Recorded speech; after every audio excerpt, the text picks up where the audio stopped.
How do you feel about Minister Farrakhan coming to Southern University? I think it's great that he's here at a black institution, and I think we need to have more provocative speakers like him here more often.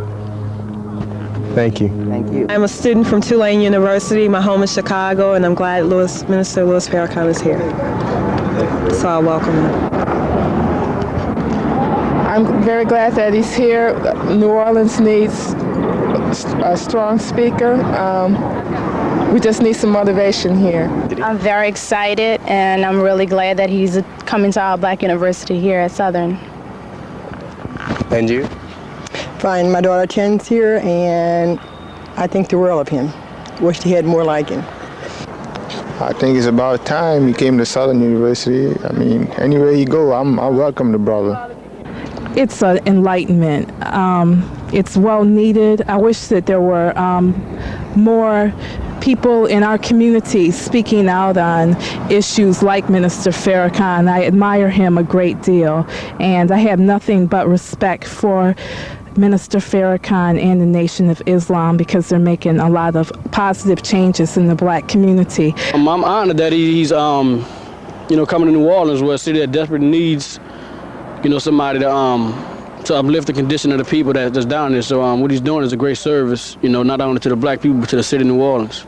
I'm glad to know that he's here so that he can let us black folks know where we came from.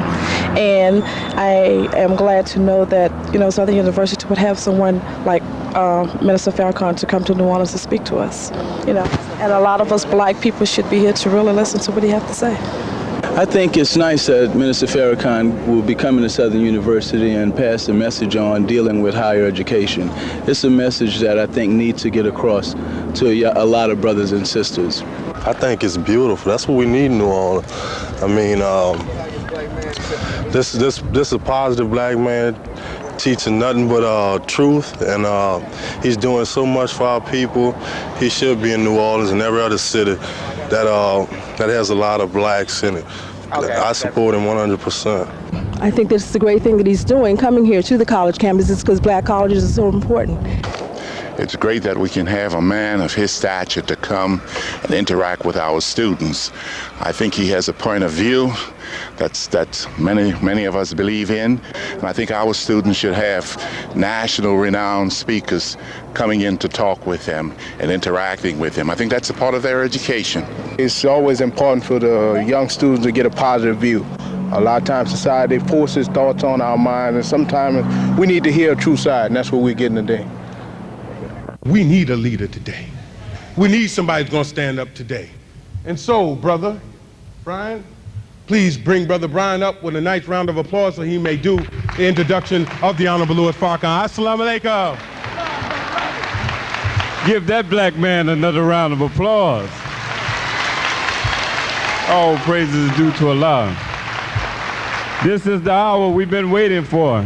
And I'm not going to be before you but a second, because I want to hear what the man has to say as much as you want to hear what the man has to say. Minister Farrakhan was born in Bronx, New York, on May 11, 1933. As a young boy, he read many articles. As I told you earlier, he was inspired by his mother. But the man is ready. He's ready to bring us the message. Brothers and sisters, without any further delay, I bring to you Brother Minister Louis Farrakhan.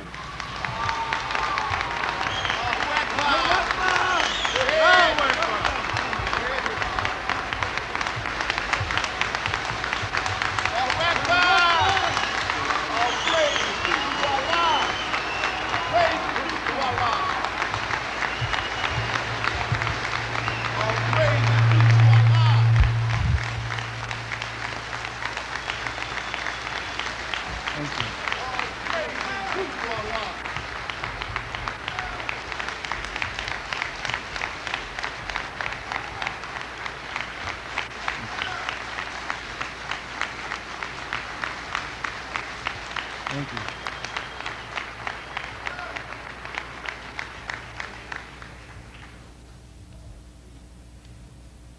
In the name of Allah, the Beneficent, the Merciful, who came in the person of Master Farad Muhammad, to whom praise is due forever. We thank Allah for his coming and for his raising up in our midst, divine leader, teacher, and guide, the messenger of Allah, the Honorable Elijah Muhammad, but more than a messenger, a man of whom it is written, "Behold, I send my messenger from before my face," a man that most of us have not known, but a man that it is absolutely time that we get acquainted with. Yes. It is a great honor and privilege, my dear brothers and sisters, for me to be here with you in New Orleans, at the New Orleans campus of Southern University. You have chosen a subject for me that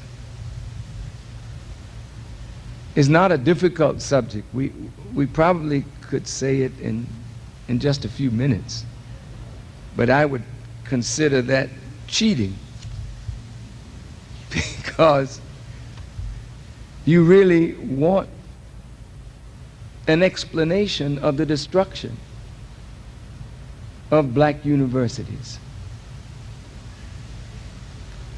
But before I get into that, I'd just like to talk about education and what its purpose is.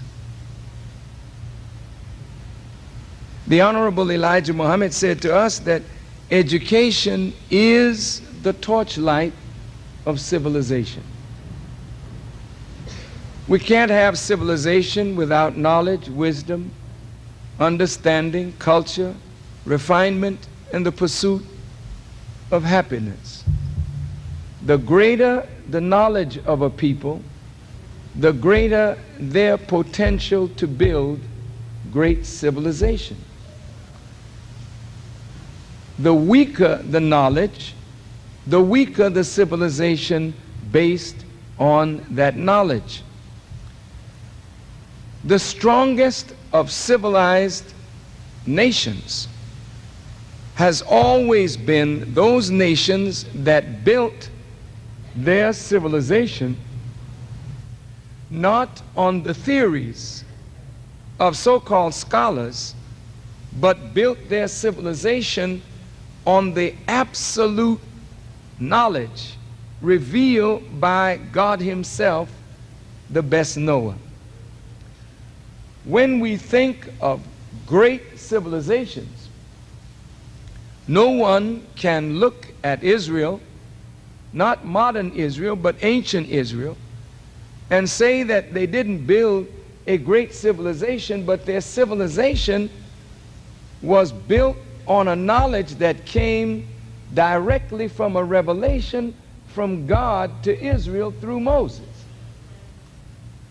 They had 400 years, according to Scripture, in slavery under a wicked ruler. The Bible and Quran call him Pharaoh. Nobody can keep you in servitude, slavery, for 400 years except they deprive you of knowledge, because equal knowledge means that you can never be enslaved. If I know the same as you and you know the same as I, then I cannot enslave you and you cannot enslave me. But when people are enslaved, they're enslaved by persons of superior knowledge and power, and inferior knowledge and power must bow down to superior knowledge and power. Do you agree? So then, if the children of Israel were enslaved under Pharaoh for 400 years, that meant that for that 400 years under Pharaoh, they were deprived of the knowledge that would make them free. So God had to intervene in this condition and raise up from among the slaves one whom God would teach directly. Now, you have professors at this wonderful institution, and I'm sure these professors are sincere and committed men and women. They have their doctorate degrees or master's degree from the best colleges and universities of this land or this world. However, the knowledge that Moses had was not a knowledge from the colleges and universities of Pharaoh. What Moses came with was a direct revelation from the Lord of the worlds. And based upon that revelation called the Torah, Israel became free from enslavement and built a civilization. Now, one can argue that the children of Israel didn't build a great civilization, but in truth, if you look at every field of human endeavor, you'll find one of the sons or daughters of Israel leading that discipline. So they must know something. That's my point. That others don't know. Because if they can ascend to great heights, you don't ascend to great heights without great knowledge. The question becomes, if divine knowledge is the base of the civilization of the children of Israel, and again, divine knowledge is the base of the civilization brought by the Arabs under Prophet Muhammad, peace be upon him. All of your higher mathematics today, you can find its root with the Arabs. The great advancements in sociology, in mathematics, in architecture, in chemistry, it came from those Arabs whose base of civilization was in divine knowledge, the knowledge from the teachings of the Quran. Now, why am I saying this? Because in education in America, scriptural science or knowledge is not used as a base for building civilization, at least not openly so. So we have to read scholars whose knowledge of their particular discipline is not perfect or absolute. We are reading the theories of great minds or men and women who have taken some facts and theorized on the basis of those facts or made assumptions on the basis of those facts. Theories are things that need to be proved, not necessarily true. Assumptions are not necessarily true, they could be. So when you leave school armed with some facts and a lot of theory, some facts and some assumptions, you don't have a firm base upon which to build your future.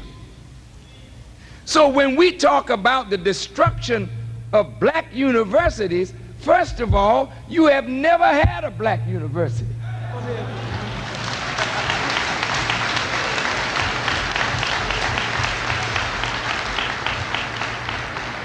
I'm not saying that black colleges and universities don't have great value. Don't misunderstand me. But these were never black institutions from the beginning. They were never meant to be black institutions from the beginning. These are institutions set up by well-meaning Caucasians.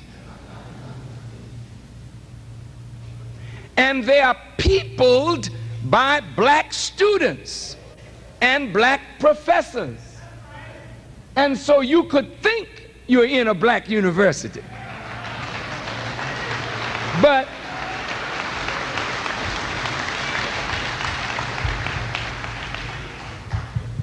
excuse me.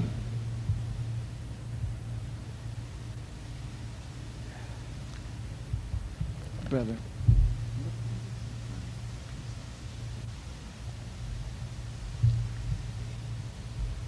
That's the basis of a book I'm writing, and it has some pertinent data on education that I wanted to refer to, not that I need it for my subject. Let's look at education.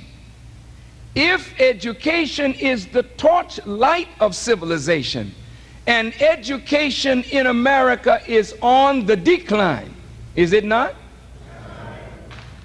20% or more of the students graduating from high school are considered what? Functional illiterates. Is that correct? Well, if education, the institutions are producing students who cannot read and who do not read with understanding and have no analytical powers to even analyze what they read, and they're not taught or trained to be analytical of scholars and what scholars give us. They give us a book that is approved by the state, and we read it and regurgitate what we read, not ever being able to analytically appraise the real value of the book in terms of truth. If you don't have a criterion by which to measure the book that you're reading, then you become like a proverbial educational hog. Pig. You know, the pig doesn't have a digestive system like the cow. Whatever the pig eats, it becomes a part of the pig. But a cow digests food 3 times. And in the process called digestion, there's separation of that which is useful and that which is not useful. But in our case, when we don't have a criterion of truth by which to analyze what our professors teach and the books that we read, then we have no ability to separate the wheat from the chaff, or that which is useful from that which is not useful. So we become like swine. We eat up everything that we are fed, and the question then becomes, who is your feeder and for what purpose is he or she feeding you? Do you understand what I'm saying? Now, if mama is preparing the food, if the food is not the best, it's not because mama's intentions by us were wrong. Mama just didn't know the kind of food that she was preparing for us, but her intentions are to give you the best. But what about your educators? What is their intention in not making you thinkers, but quoters of what somebody else thinks? What is their purpose in not making you an analytical student? Look at how you're looking at me. Look at how you're listening to me. You're going to analyze me all right. And if you put that same ear to the books you read and the teachers that teach you, you'd be in argument 90% of the time. But I would desire that you analytically appraise what I say. Because if it is of value and useful, then let's take it. If it is not of value and of no use, then let's discard it. But I should hope that you would not give the honorarium that you gave to me thinking that I would come here and take away from you money and then give you something of no value. My name is not Ronald Reagan.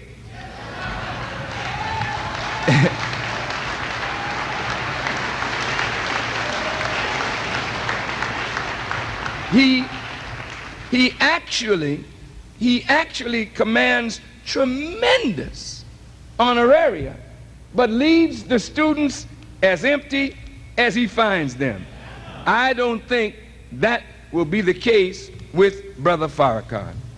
Now, let's go on. I still haven't found what I'm looking for, but I'm going to keep turning pages until I find it. But I'm going to continue to talk. Boy. Now, if the country educationally is in decline, what makes it in decline?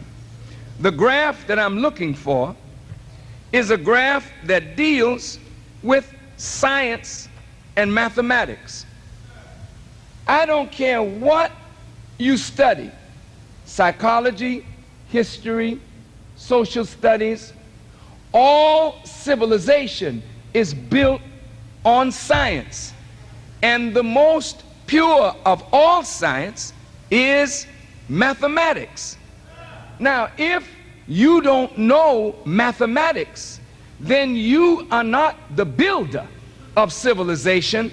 What you know can embellish civilization, but you will never be a builder of civilization without mastery of science and mathematics. Do you agree? All right. Every black child that goes to school has been made to believe, I found it, has been made to believe that mathematics is hard. So most of us, when we go to college, even in high school, we shy away from what? Mathematics. So you're here, but what is your purpose? If your purpose is to get an education and it's devoid of mathematics, which is the basis upon which all sound reasoning is built, it's mathematics.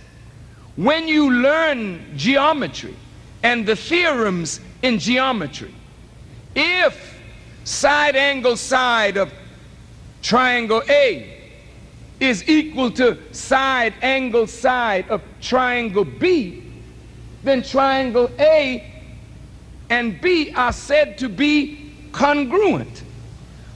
Well, this is allowing you to reason. It's teaching a process by which you come to mathematical conclusions, right decisions. The problem with most of us, we don't plan anything in our lives, and there's no sound judgment seen in our choices and in our actions. We don't think mathematically. We don't plan like someone who is diligent mathematically. That's right. Therefore, we are at the mercy of those builders of civilization who are profound in mathematics and science. Right. Now, I am not saying that history is not valuable. Of course it is. I'm not saying that psychology and sociology are not valuable. Of course they're valuable disciplines. I am not saying, dear students, that physical education is not valuable. I'm not saying that music appreciation and music education and dance and theater is not valuable. But when we are as far down on the totem pole as we are as a people, we have to think now in terms of building. Otherwise, we will always be looking for somebody else to provide us with what we could provide ourselves with if we knew the science of how to do it. I want you to follow me. About 20% of today's youth drop out of school. Well, what does that say about school? If 20% of today's youth drop out, and about 90% of those who stay graduate incompetent in reading, comprehension, math, and science, contributing to a 10 to 20% functional illiteracy in the country, then if you can tell a tree by the fruit it bears, you can tell the value of an educational system by what it produces. Now, please listen, if President Bush said he wanted to be the education president, and President Clinton is talking about overhauling the system, then everyone is telling you that what? The system, educationally, is in a state of disrepair. Now listen, brothers and sisters, I know your education costs you some money here. Maybe it's free, I don't know. Like cheese, government cheese. When they give you something, you know, it may have been dead so long. They have so much formaldehyde that even a dead body has less than government cheese. When people give you something, it usually doesn't have much value. And it's even worse if you pay for something and it doesn't have utility. Now, if I went to a used car salesman, and you know how they talk about used car salespersons, and he sold me a car, it looked beautiful, because they usually clean it up, shine it up, but it can't run. They usually tell you got to take it as it is. You put your good money down, drive away, and 6 blocks down the road, your beautiful car shuts off. You know you're right. Well, what about you would take that kind of person to the Better Business Bureau and charge that man with being a criminal? What about somebody making you pay from $3,000 to $10,000 a year in education? And then after you have paid from $30,000 to $40,000 to $50,000 to $100,000 to be educated, you cannot use what you have gained because there's no market, and you don't know how to produce a market for your diminishing skill. Boy, this is a heavy deal here, isn't it? We're talking on education. That's what you asked me to speak on. Now, anytime you walk the schools of America and you are faced with guns and knives, and you have to have police patrolling the schools like somebody in a zoo with wild animals got to have his stick and his gun and a whip. This is what you see now in the public schools in America. Well, if education is falling that low, then the civilization that is called America is on its way down unless the knowledge that is at the base of the civilization, which is based in the fallacious argument that a person is superior because they're white. Listen good to me. And that you are inferior because you are non-white. Once this is reinforced by religion, by law, by social mores and folkways, customs, then you as a black student coming out of college with an inferior mentality, and as a man thinketh, Jesus said, in his heart, so is he. So if you think, my dear queen, she couldn't think this, not beautiful as she is. But if the queen thought that she were not beautiful because she's black, she couldn't compete. And if because we are black, we think inferior, then we act an inferior action. So our lives revolve around inferior thought, and that inferior thought is supported by the system called education. It is even backed up in religion. White supremacy has poisoned religion. Y'all all right? Yes, sir.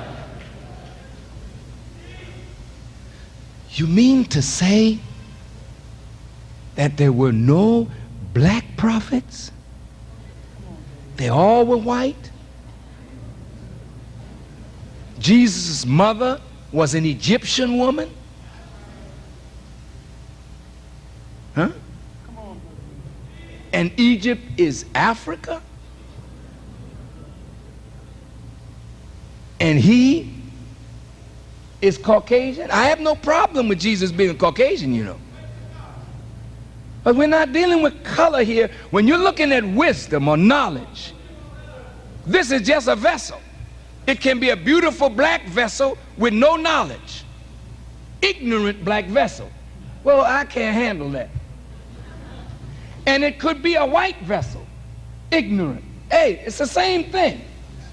So if Jesus is Caucasian and he comes bringing knowledge, we have to be able to receive it, regardless to the vessel that brings it.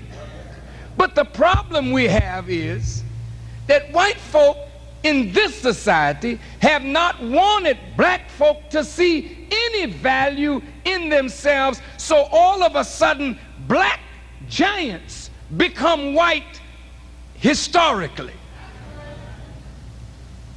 Why? So that you, as a black student, will never have root in yourself, never have love for yourself, and never come with the desire to do something for yourself, but will become a dependent person, begging white people to do for you what education should enable you, not only to do for yourself, but to do for all your brothers and sisters who do not have the blessing of what you think you have, knowledge. Let's move on. Did you know that if mathematics and science is the basis of the building of civilization, let's look at the competency of the various people of the United States in mathematics. Did you know that among the American Indians, on the Alaskan natives, only 5% graduated from the 8th grade with competency in mathematics? 5% of Native Americans, 5% of Alaskan natives. That meant that 95% of the Native Americans graduate from the 8th grade with no competency in mathematics. Well, what about Hispanics? According to the National Assessment Governing Board of 1991, Hispanics graduated 6% competent in mathematics coming out of the 8th grade. 94% of Hispanic students incompetent in mathematics. You know what that's telling you? The Native American will never build. The Hispanic, you're not going to be a builder without mathematics. Let's look at the black. Uh-oh. According to this, now I don't have a way of measuring whether they're lying. I'm just taking their statistics. Go ahead.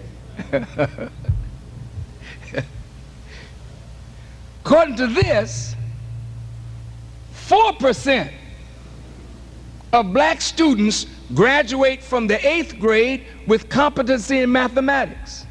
96% graduate incompetent in mathematics.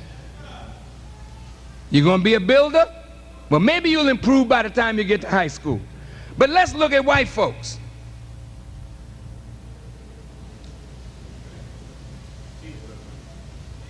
Since everybody likes things in black and white,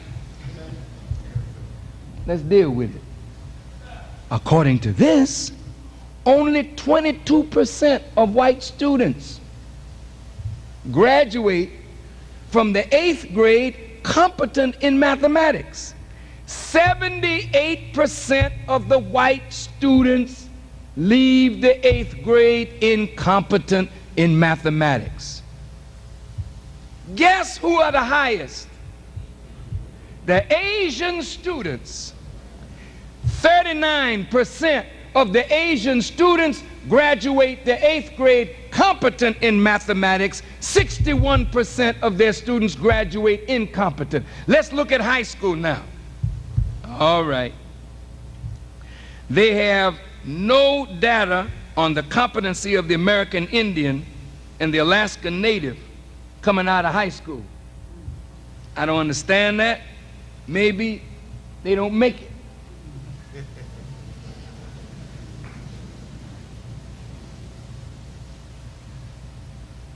But if you look at black children coming out of high school with competency in mathematics, we drop from 4% in the 8th grade to 2%. 98% have no competency in mathematics. What does that tell you, students? You are not going to build anything. You're going to be sitting around here with a college degree in your hand, begging the government, begging white people, you got a job for me? Can you build something for me?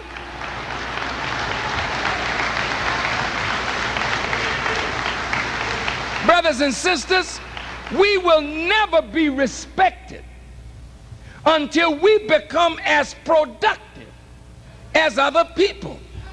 You can't expect to be treated as an equal, as a non-productive junior partner. Talk to me. That's right. Sure you can run, sure you can jump. White men can't jump, according to the movie. But they've jumped all over us.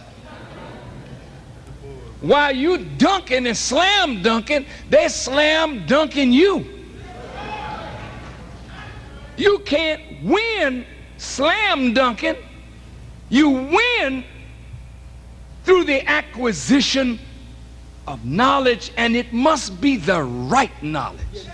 We'll get to that in a minute.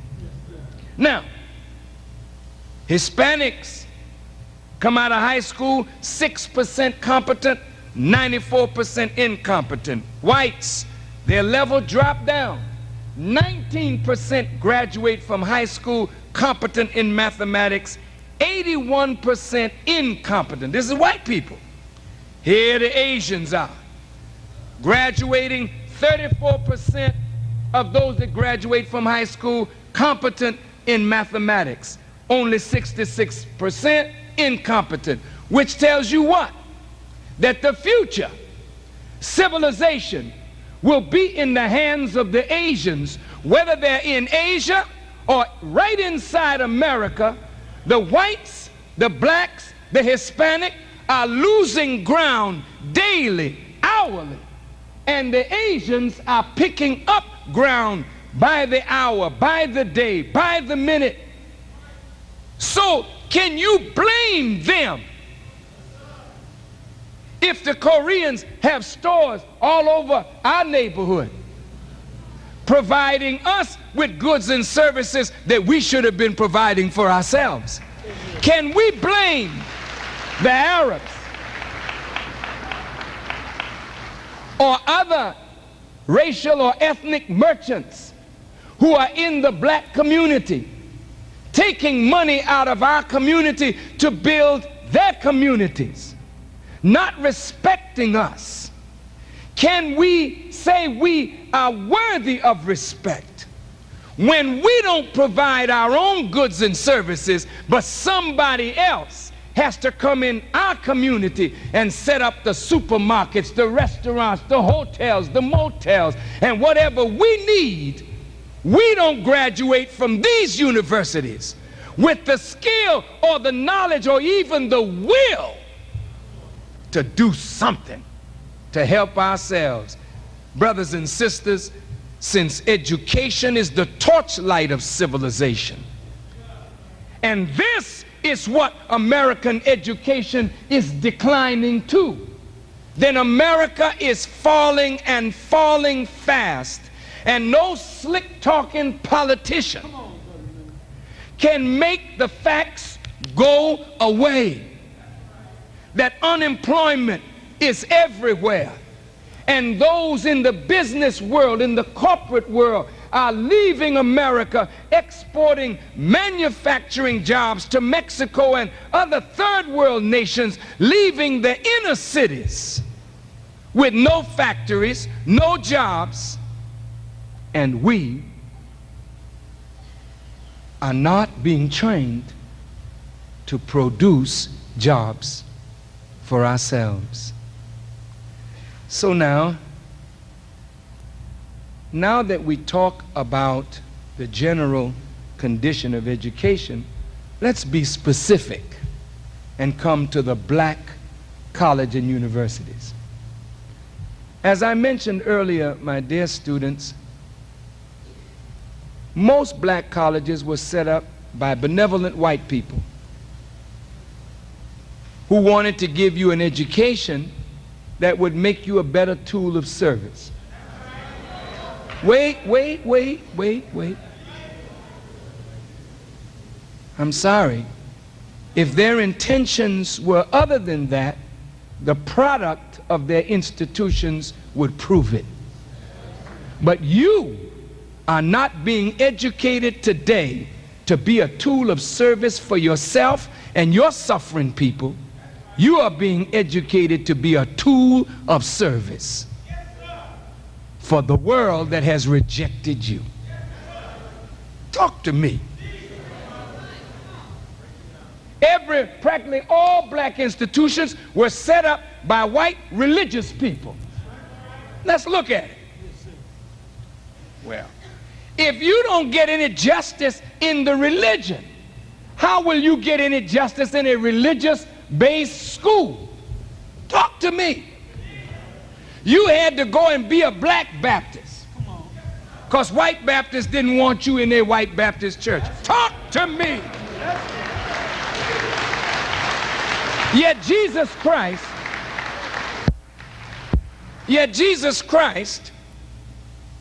was not a racist or a sexist or a materialist, was he? The AMEs, the African Methodist Episcopalian, why are you in the AME church? Because the whites who were Methodists did not want you. So the founders of the AME left the white church.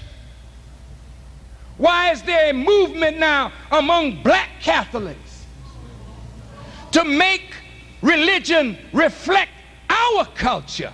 It is because they recognize that white Catholicism has never included black people. They give you a saint here, a saint there.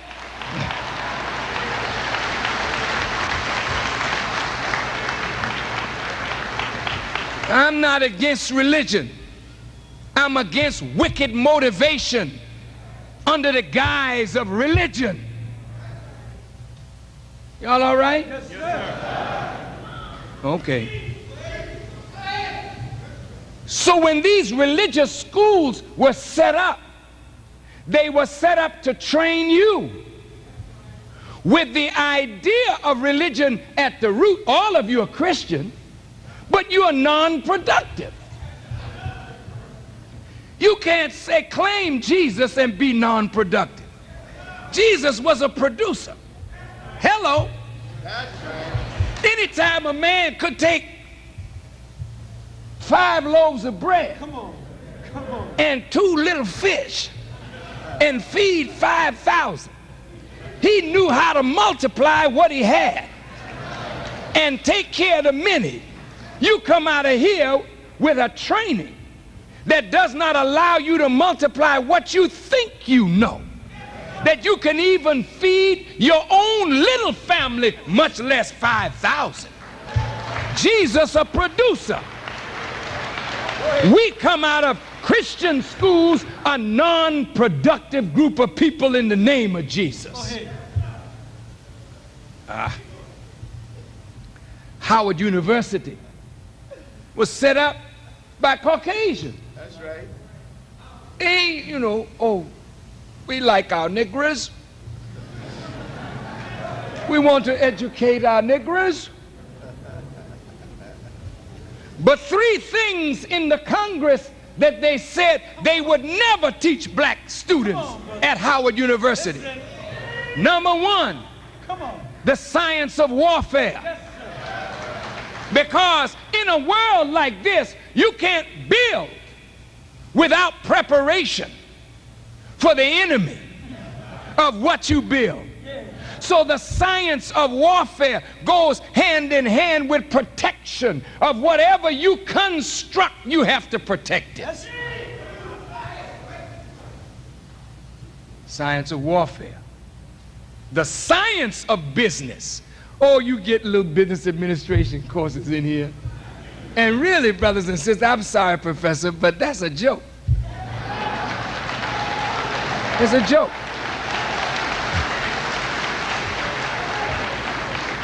You get a little marketing course and accounting,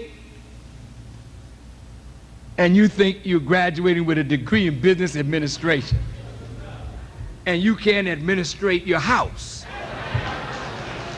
All your bills are due and payable, and you're a businessman writing phony checks that bounce like they're made from the Firestone Rubber Company. But you know how to administrate business. I'm not mocking us. I'm hurting inside because of the level of deception. But it's not for naught, brothers and sisters, because what you are learning can be put to use. Everything that you're learning has some utility, but you, without the knowledge of yourself, you will not know how to discern the usefulness of what you're learning. Please bear with me a few more minutes, okay?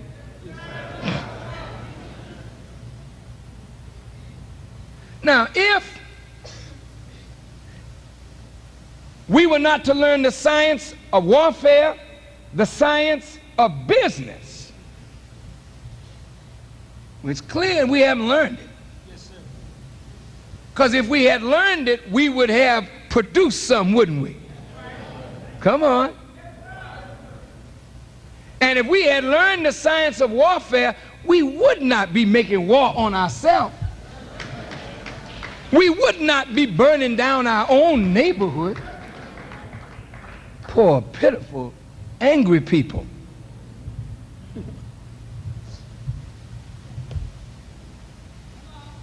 And the last thing they never would teach us is the science of mating. What? What? There's a science to that? I just thought you look at a woman and say, I dig you, and she looks at a man, hey, baby, you sure is cute. Well, that's the way the ignorant do. But the wise don't act like that. See, men and women are made by the Creator to be able to get along if they perform their duty by one another.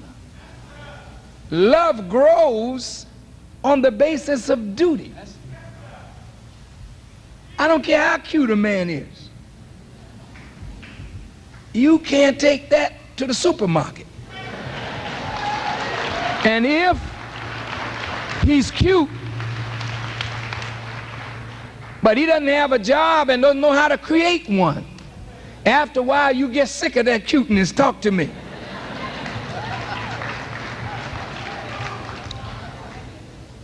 Mating is a science. They know how to take a thoroughbred horse and mate that horse to make another champion. They do it with dogs, they do it with horses, and they do it with people, but it's only the wise among the whites that practice the science. They don't even teach it to their ignorant masses. In fact, the masses of all of the people are abused by a certain small clique of knowledgeable people who suck the blood of the ignorant whites, the ignorant blacks, the ignorant Hispanics, the ignorant Asians, so that a few can live well while the masses work to support the few. It's really sad, brothers and sisters,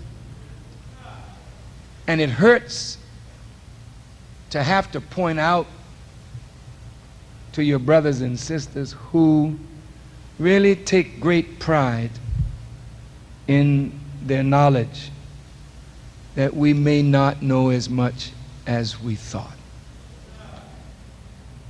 It hurts me to have to say it.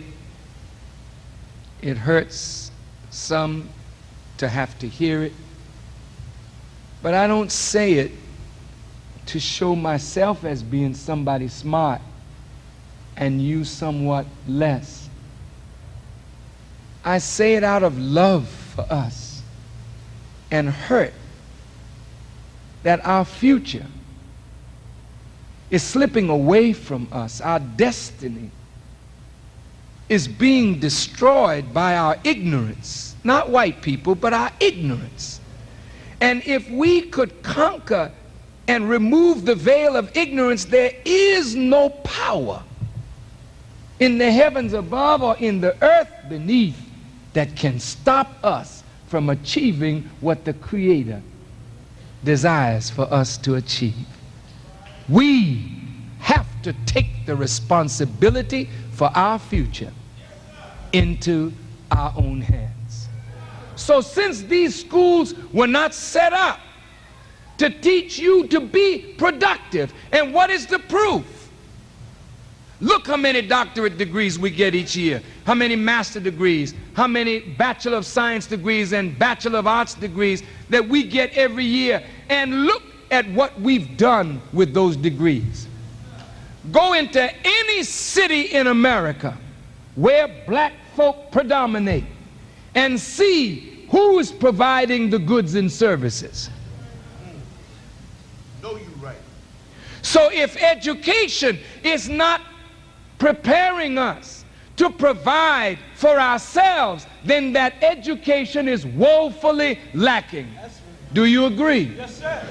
Now, the black college is a valuable place, even though the intention of those who gave us these institutions was to keep us out of theirs. And as long as you people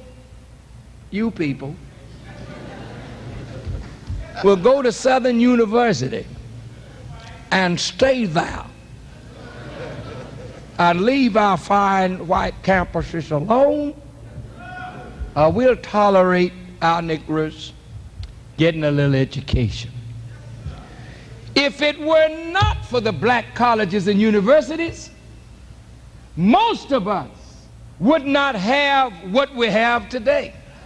So even though the intention was to set up something for black people inferior to that for white people to keep us away from whites in a segregated society, and to give you an inferior education so that whites would always be the master and you would always be the servitude free slave. Even though they said we were free, we would still be coming back to them for what we need of necessity. Now look at what they produce. Let me just give you an example. These colleges produce some of our finest preachers. Problem. We got a problem here. Got a problem, Reverend. We have a problem, Reverend. Because, Reverend, in the past, not today, there are very many progressive ministers that I would advise anybody to listen to. But in the past, our preachers who graduated from these kinds of school, for the most part, were apologists for white racism and apologists for the evil mistreatment of black people at the hands of white people. And whenever we would get riled up, we could always count on Reverend to come out and cool everything out, because that was his job. You understand? Now, sometimes it's intelligent to cool you out when, if you heat up, you just hurt yourself. There's some balance to that, too. The black college president. Now, wait a minute now. Dear President and Chancellor and whatnot, you know, I'm not knocking you. I'm just talking about the intention of those who set up black college presidents. The black preacher was in the pocket of the white rulers. It has been that way. Well, I understand. But the black college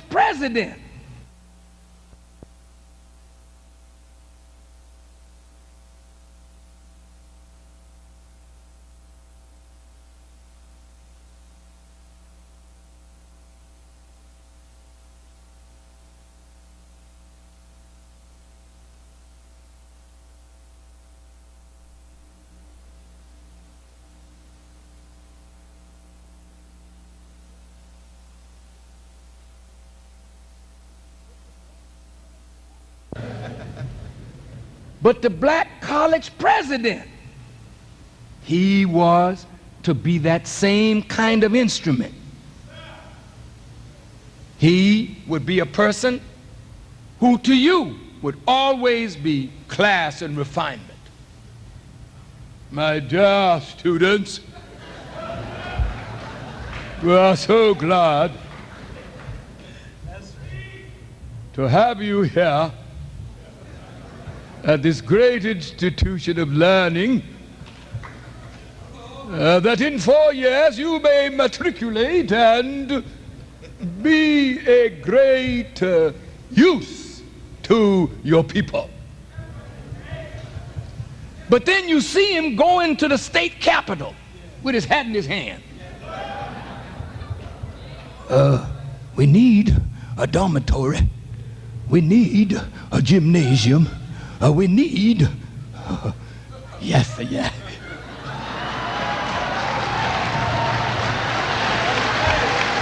They reduce. Of course, now, I'm exaggerating.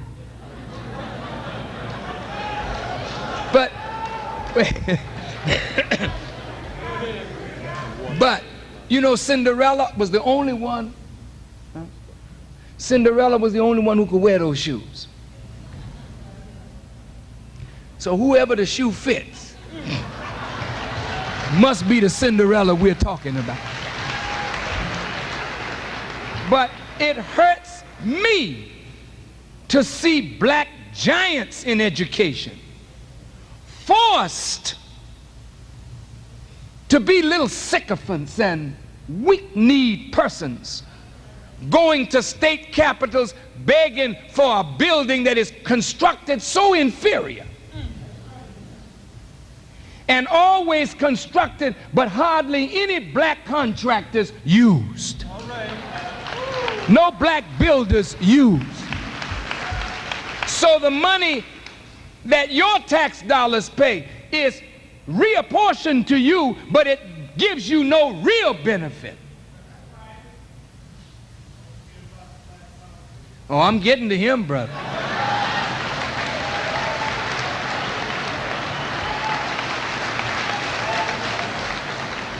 Now, listen, to the pastors who are present, please don't be offended.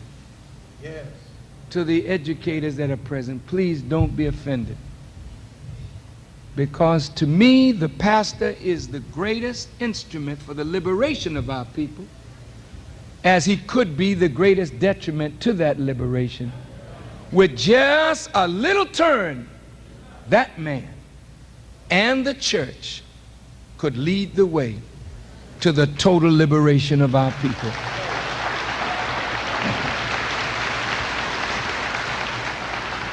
So I don't want anybody to think that we are just here beating on our great giants. Yes, sir.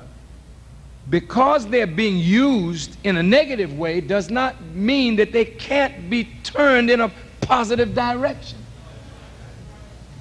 All right? Now, the black college presidents are suffering today. He may be a good man, but he's not in complete control. These are plantations. And we must make sure that our Negroes on the plantation come out exactly as we want. Non-productive, big strapping football players, jump higher than anybody, boxers, wrestlers, great musicians, wonderful actors and actresses, oh, tremendous. But thinkers, no, that's not supposed to happen. But look at what happened in the 60s. This is the value of the black college. And you can talk about the negative of it, but here's the positive side. These institutions provided us with the base of everything that we have today. And with a little, I would say, twist on the motive and the curriculum and the understanding of the teachers, we could produce giants that would turn our people into a productive people in a short amount of time. The black college was the most valuable place during the 60s for any black student, because the black college was the nurturing ground for all of the black revolutionary thinkers that made a change in America and a change in the world. They came from black institutions. Martin Luther King Jr. was a Morehouse graduate. Martin Luther King Jr. was a brilliant mind that came from a black environment, went into a white environment, and became master. He was not in death or when he died the same man that he was who led the boycott in Alabama. He wasn't killed because he was leading boycotts. He was killed because he saw much more deeply into the real problem of America and the world, and was not weak to point it out. And because he took a principled and righteous stand, he was assassinated. We will never know what Martin Luther King could have become if Martin Luther King lived to be 60. We lost him at 39. Whitney Young, Roy Wilkins, the leaders of the civil rights struggle all came from black colleges and black universities. Yes, Jesse Jackson from a black college, black university. But these colleges and universities train us to want to get in with white people. Wait. Because a slave mentality is, I want to be accepted by the master. I got to be accepted by the master. If he would only let me in. That's the sick mind. Listen. When you keep knocking on somebody's door, let me in. Let me in. I want in. Please. Well, you make the man on the inside feel superior. And you already are demonstrating your inferiority.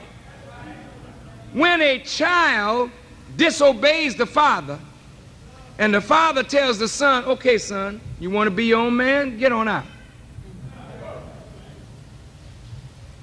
Because it can't be two masters in this house. You go, man.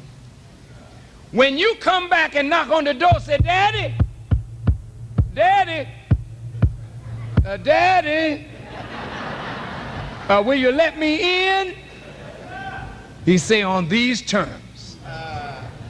Now, you are worse than you were before because you have put yourself in the position now because of your weakness.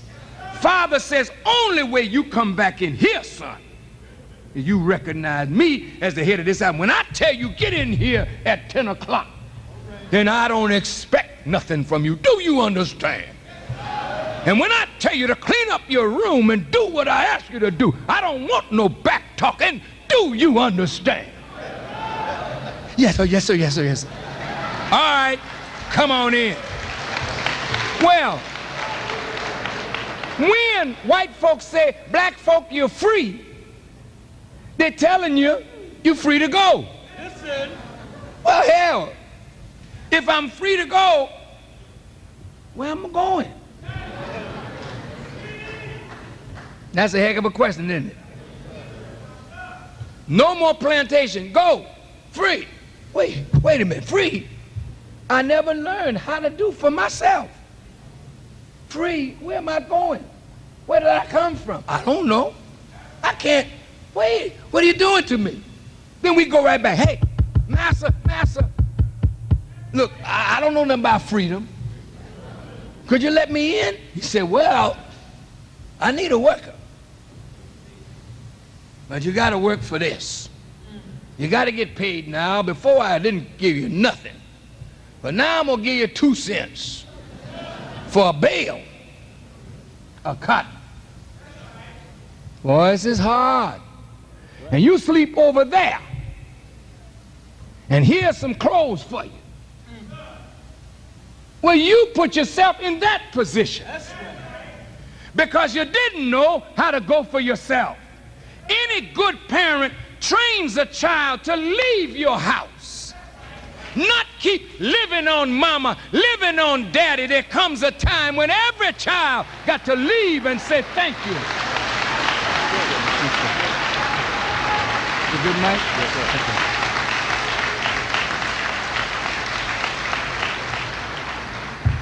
Some of us 40 years old still in mom's house. Ma, you got a dime?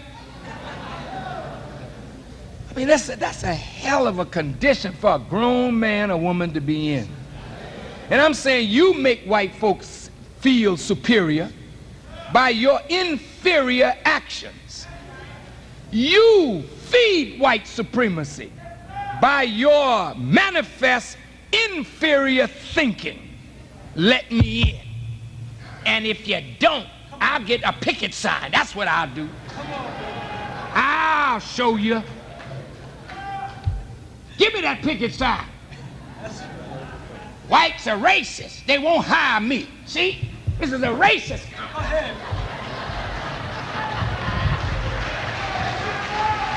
What kind of fool have we become?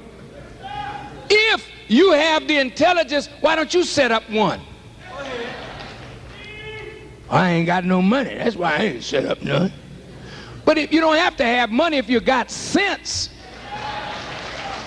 If you have sense and don't have money, then you sell your idea to people who will agree with you. Then you pool your resources financially and educationally and set up something for yourself.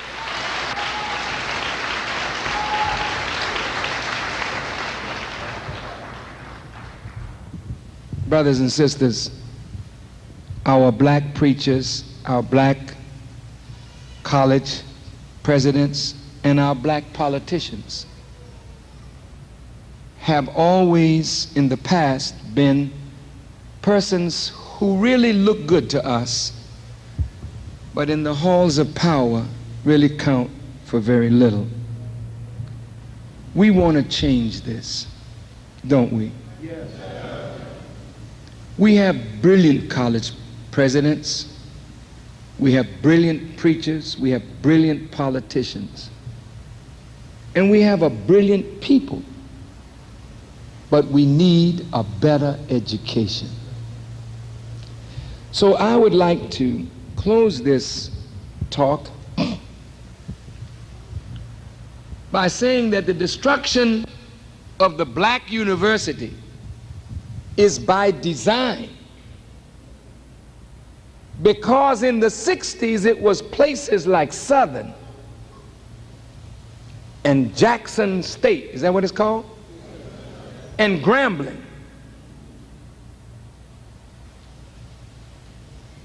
Places like Howard, Winston-Salem State, A&T,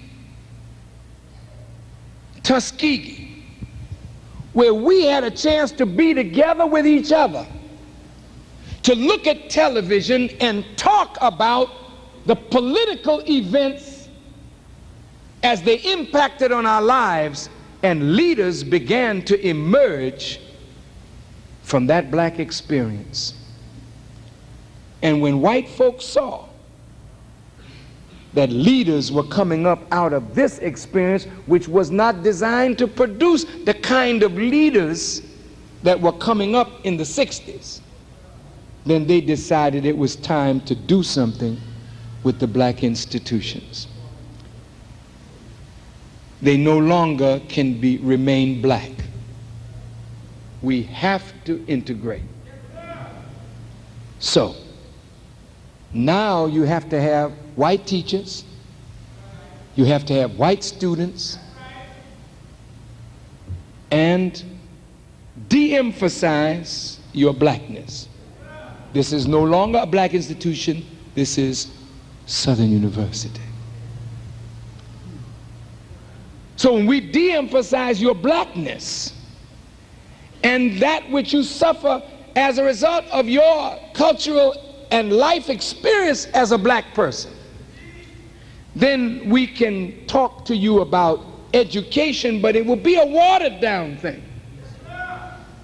And it will take away from you the fire that burned in your soul for the liberation of your people, because now when this becomes fully integrated, you see, then the brothers won't look at the sisters anymore. The brothers will see the white girl and say, well, I've always wanted a white woman. And, you know, oh, I'm not trying to be smart. I'm just telling it like I see it. Our black women have suffered with us, brothers. And even though they have been free to be with the slave master's children, for the most part, they always remain tied faithfully to us. So today, as the Cadillac has become the symbol of having arrived, so as black people, we haven't arrived any place, but we like to have the symbol of having arrived. So we'll buy the Cadillac and put it out in front of a rooming house and kill somebody if they sit on it, because you don't sit on my success. This is sick. Well, no white man of intelligence should allow his female to be utilized like that, because the white woman has become the symbol of our having arrived to social equality and heaven on earth, if you please. And so if I can walk on the campus as black as I am, with a blonde-haired, blue-eyed beauty, I said beauty, then I can show off to the other boys. See what I got? And the football player, when he gets his scholarship, you see him no longer with a black woman. The track star, the basketball player, when they get in these fine universities, they keep them away from you, from the struggle. And they start romancing white. Then when they reach the NBA, they marry white. And then when they fall on their backs, white folk got the money, and here's the brother back in the hood again, a drug addict.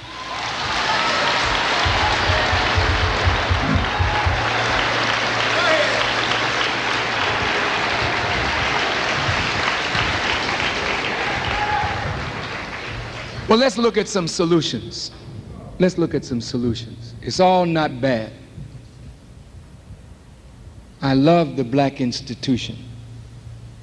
Regardless to what the motive was of those who founded them, I thank God for the black college. I would never have had a chance to go to college except that I had a track scholarship to Winston-Salem State. And I decided to come south because I wanted to learn what black folk were suffering. And I went to school. I never bought a book, though. I'm just telling you the truth. I had such a profound high school education that I didn't need a book to get through college. Where I went to school, I want you to hear me. When I was in the 7th grade, I started studying Latin. I had already become very good in English, and Latin helped me understand the root words in English. By the time I was 13 years of age, I was in high school with Spanish, French, German, Latin, English. Listen to me. I'm a high school student. You didn't hear me, did you? We heard you, sir. Plane geometry, solid geometry, trigonometry, beginning calculus. High school. Ancient history, medieval history, American history. High school. I knew every country on earth, every capital of every country, and what every country produced. I knew something of the people of those countries. Did you hear me? So when Estonia, Latvia, and Lithuania came into national news, I knew where it was on the map. I was not befuddled. I knew that from the 8th grade. Go ahead, dear apostle. I I was a well-educated young man. Because you can be educated if these people know how to train fleas, elephants and seals and baboons.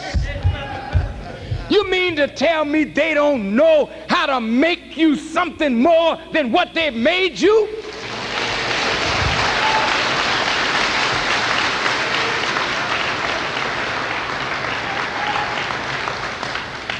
With 2 years of Spanish, 2 years of French, 1 year of German, 4 years of Latin, the mathematics requirements.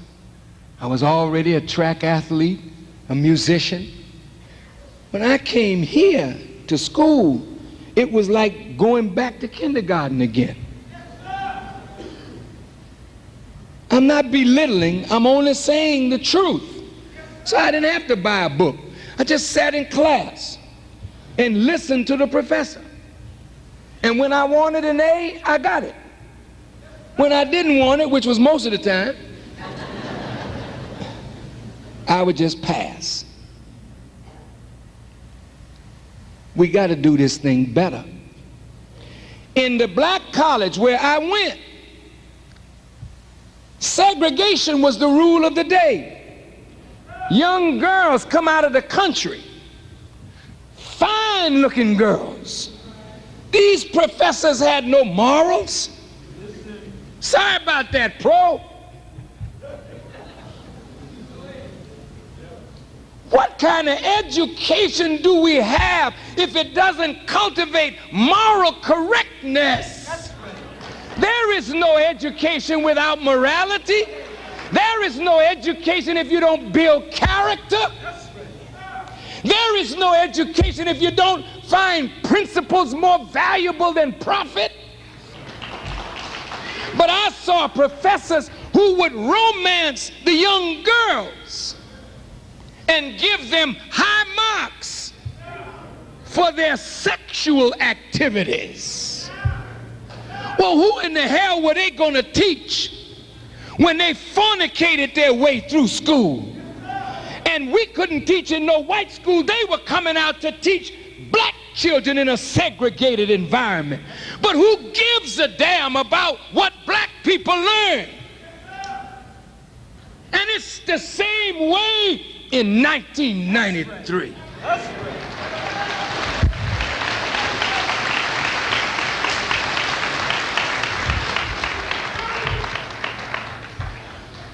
I'm not saying that these things don't happen, but they shouldn't happen with the rapidity and the frequency that they do, where college professors are so undignified that a little young pretty girl can come up to you at the end of the class and you tell her she's failing, but she could pass. If you do like Spike Lee said, do the right thing. That's wrong, Professor. That's wrong. And as long as we are dogs like that, in the name of education, and you got a doctorate degree, you need a doctor. You got a master degree and a master of nothing, not a master of your own self. You can't discipline your own sex organ. No, this gotta stop. See, if I were president of a college, I'm sorry, I would be hard on things like that. Somewhere along the line, a woman should learn from her training her value. Ain't nothing in these colleges teaching none of these girls their value. You don't have anything without a woman. And when you got a cheap, free-for-all woman, that's the kind of nation that you produce. This is why I'm talking about God knowledge now. When God sends his prophets to give you knowledge, he sends strong law to protect the female, to protect family. People may not like Moses, but Moses brought strong law to Israel, because that's the way you make a strong nation. You don't make a strong nation with weak laws. Strong law produce strong nation. And the stronger the laws are that protect the institution of marriage and family and the sacredness of a woman, you got a great nation. You got a great civilization. But when a man can just walk up and snatch a woman, pull her down in some dark hallway and rape her, and he just goes to prison for a few days and he's out doing it again, you don't understand the value of a woman. No. See, God's laws say, no, you rape a woman, you die. I like that law. Why do you kill a person when they rape a woman? Oh, I know you all got so soft now. We don't like no kind of capital punishment. Oh no, you shouldn't kill.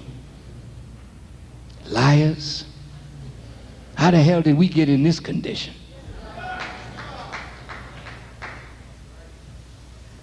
I think capital punishment would be a gross mistake when society has failed the people. But when you have correct institutions and correct teaching, when you violate certain laws, you have to pay the consequence. And if the consequence is death, then so be it. And you can't be too weak to do that if you want a strong nation. And you know why we kill people over women? See, it's in your nature. You don't even realize it. She dressed in a miniskirt, you take her to the bar. She's sitting on a stool, so you know she's exposed. Some man have one drink too many and touch her in the wrong place. Hey man, well, you don't touch my woman. You reach around in his back pocket and kill the man. But you had her in the wrong place, under the wrong circumstances. You exposed her. And you exposed your brother and his weakness. And then you executed your brother in a crime of passion. Wrong. There's hardly a woman in this audience that hasn't been victimized with incest or some form of abuse.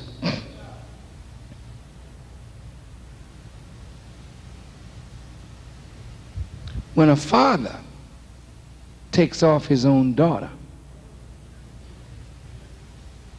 that's pretty hard, isn't it?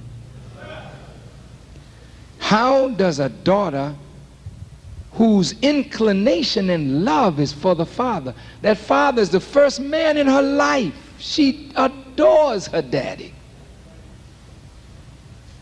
So when the daddy can't take that, doesn't understand the sweet beauty of that love, and wants to take his daughter to bed, what does he do to the daughter?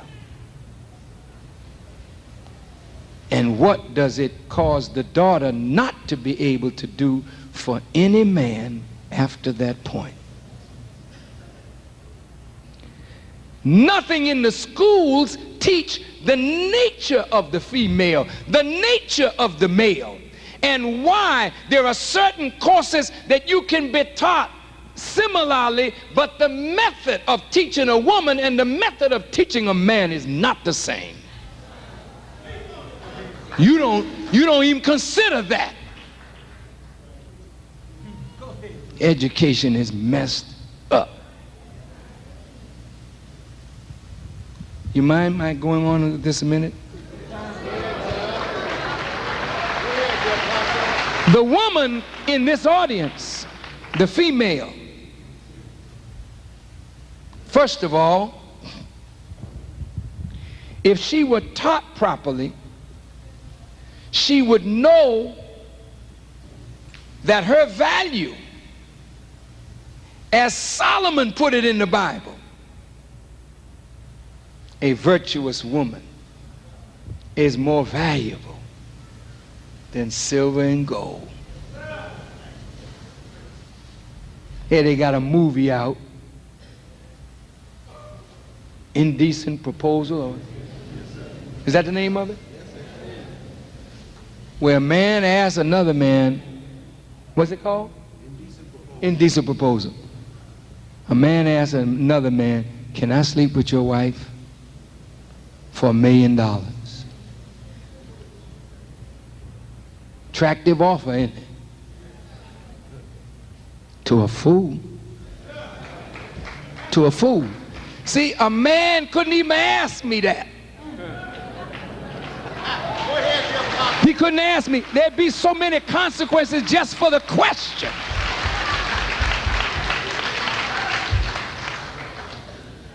He'd be finding gums, teeth, every damn way. Because any woman that's connected to me, there is no money. There is no price more valuable than a good woman. None. Now, who are you? Who are you, wonderful woman? Who are you? Oh, man. This country has really failed. The world has failed. Because all religions have dogged women. Not that the religion is guilty, but it's those men who interpret religion.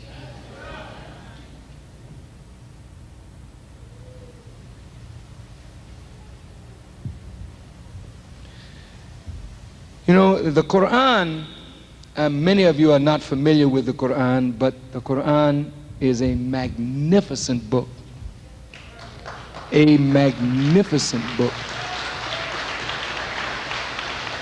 In the Quran, Mary, the mother of Jesus, it said that she was chosen above all of the women of the world. Chosen for what purpose? It said, and the angel said to Mary, we bring you good news of a son. And Mary said, how can I have a child when I have never been unchaste? Just listen to those words. I bring you good news of a child. I said, wait a minute, don't talk to me about no child. Well, there hasn't been any man in my life. And the angel said, well, that's easy for Allah. All he has to say is be, and it is. And the Quran says, and we sent her our spirit, and it appeared unto her in the form of a well-made man. Boy, that's heavy. Mary was a special woman, but Mary is a prototype of every woman, for every woman is special. Go ahead. I didn't say some women are special.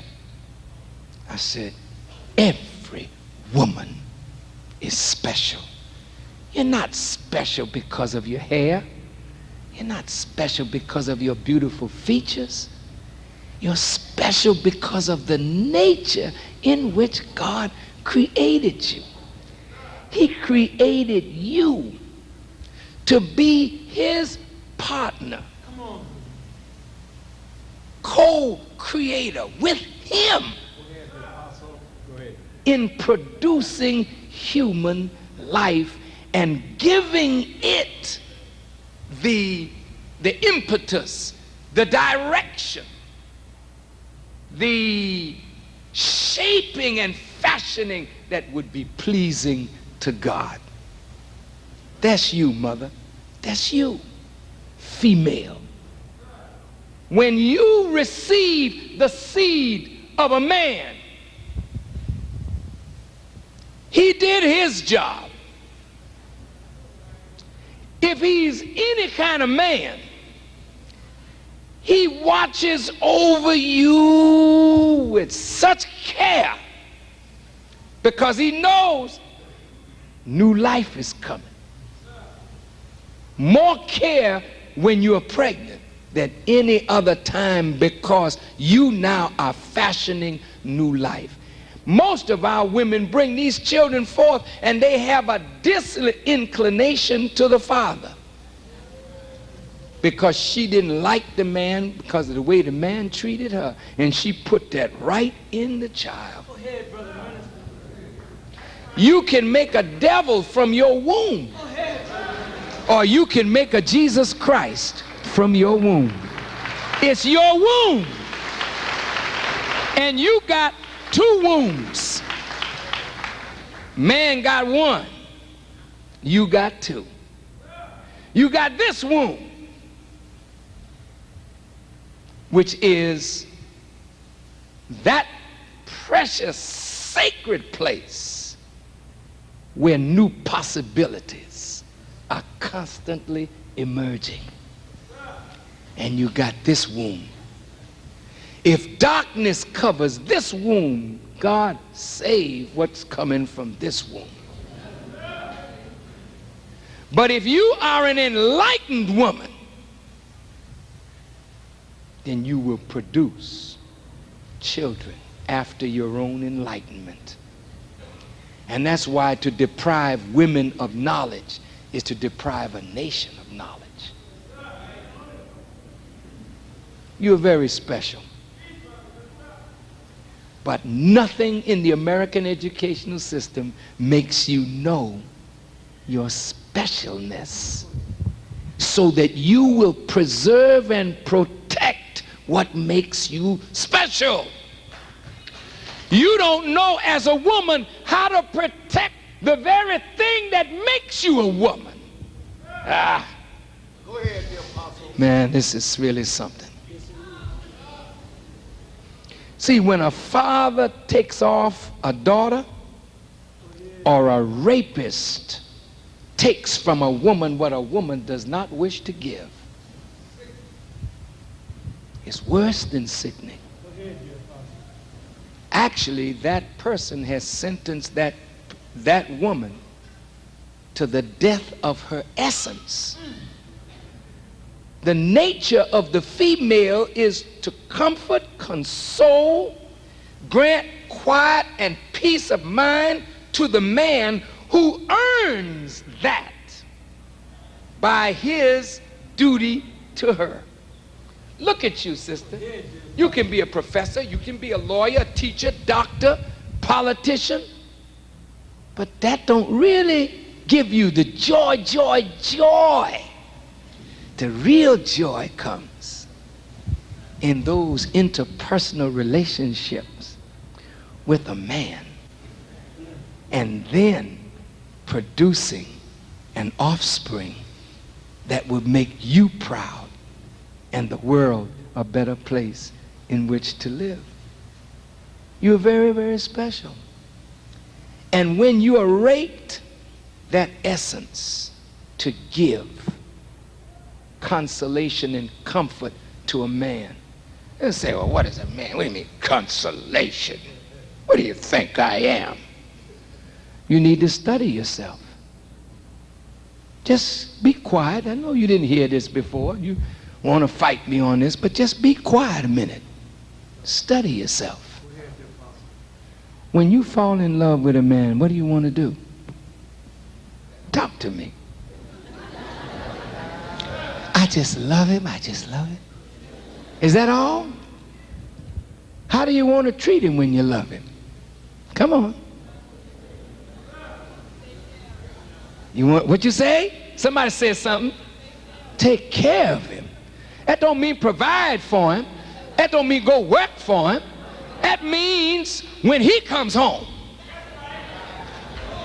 from a hard day's work in the field or wherever he's working to bring it, you want to be there for him. And when you get in that kitchen, you lay something on him.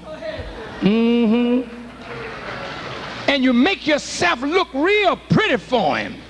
Yes, you do. You don't come out smelling bad with some old tired looking shirt, your hair going in 55 different directions. When you love somebody, you get all spruced up for him, like the queen over here. Because you his queen.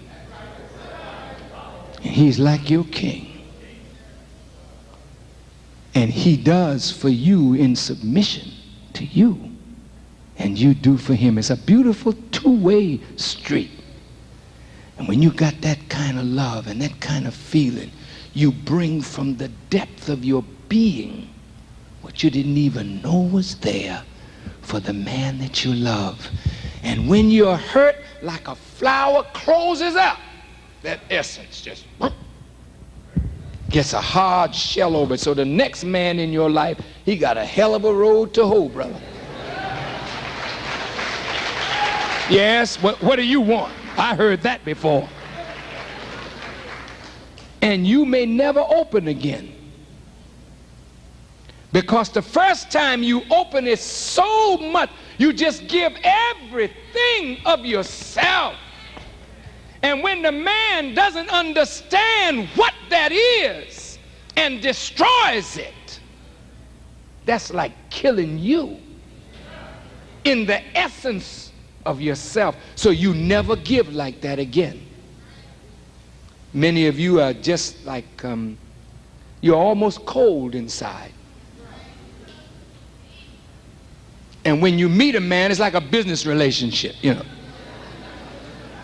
You do this for me, I do that for you. But ain't nothing coming from the soul anymore.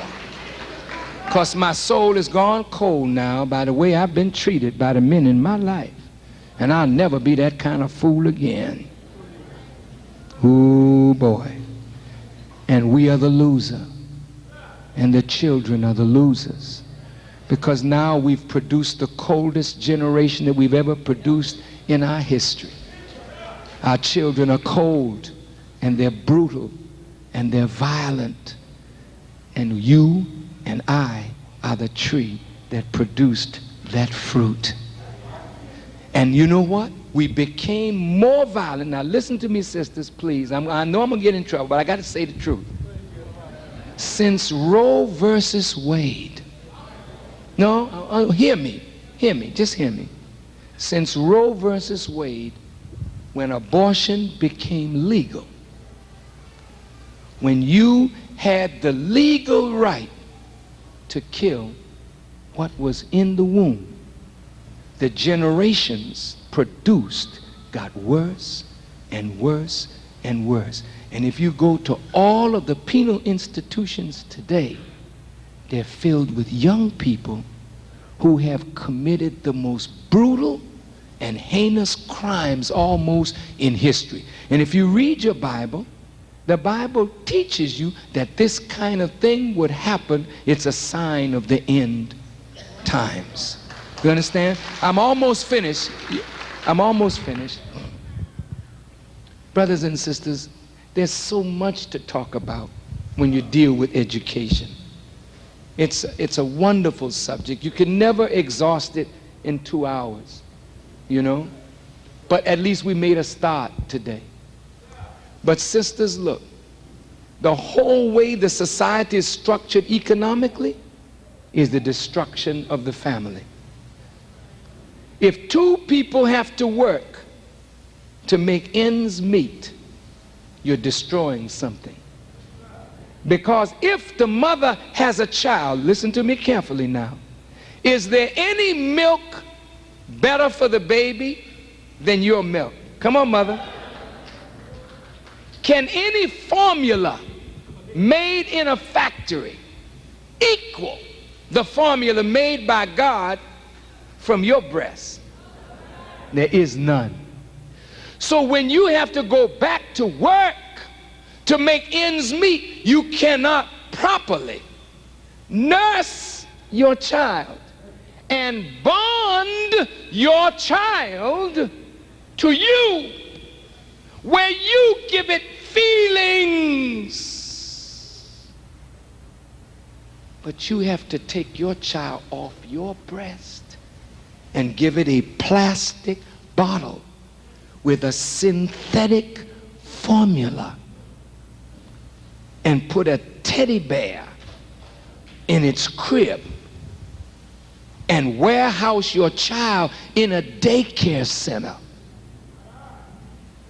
Somebody looking after your baby that is looking for $1 but may not really care.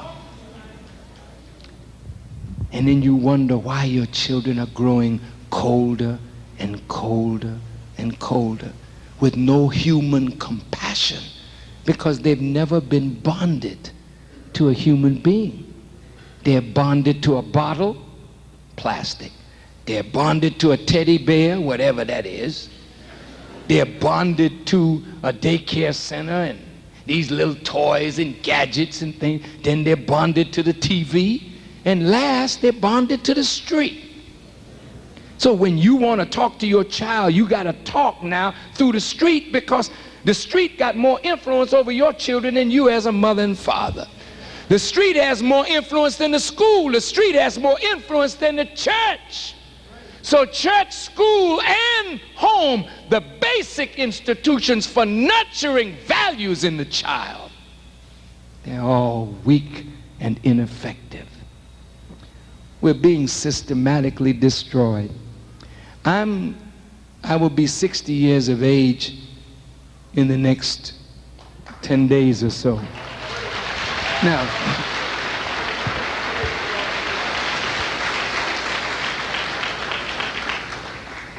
I know.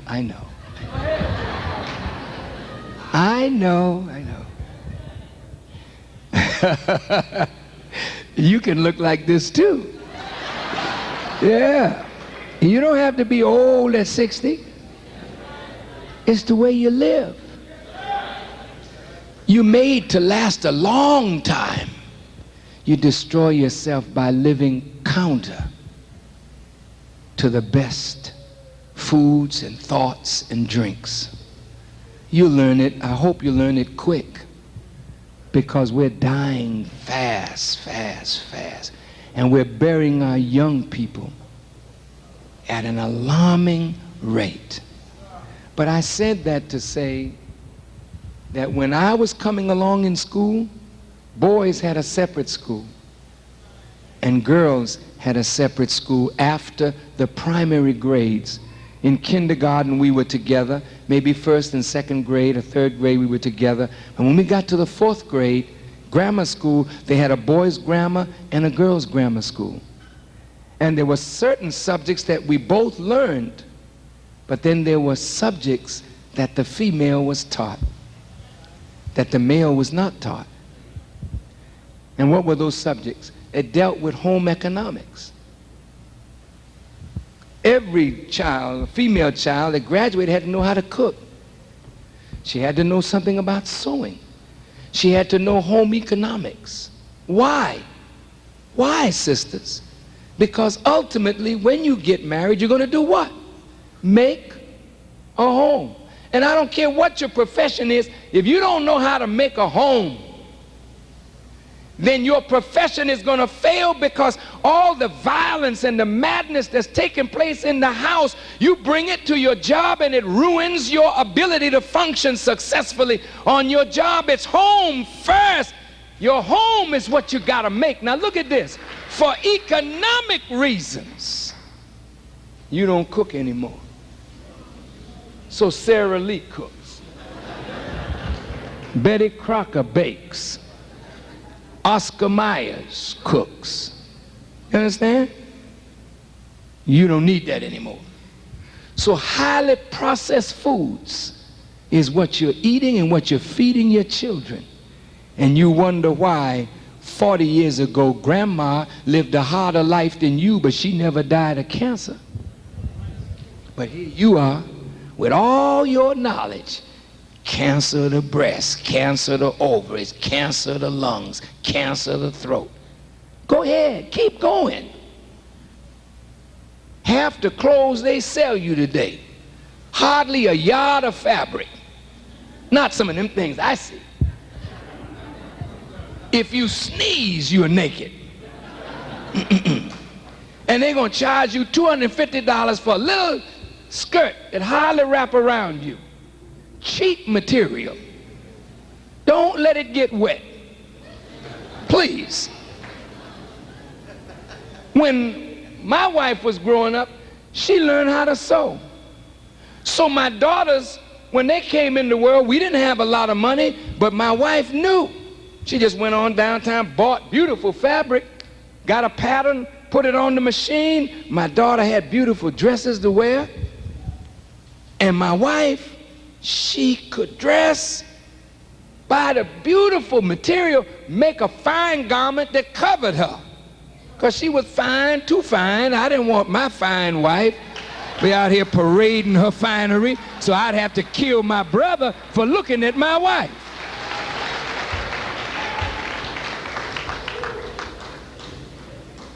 And I never learned that in school. I learned that from the Honorable Elijah Muhammad. I say to all of you, as I leave you, students, I think we're going to have a little question and answer period. Huh? Or we can have a few questions. Students, listen. The greatest knowledge of all that you could get is the knowledge of self and the knowledge of God. These two knowledges are similar. When you know God and you know yourself, then you know that you are the microcosm of the macrocosm. Then you know you can be the master of this if you master this. I am mathematics.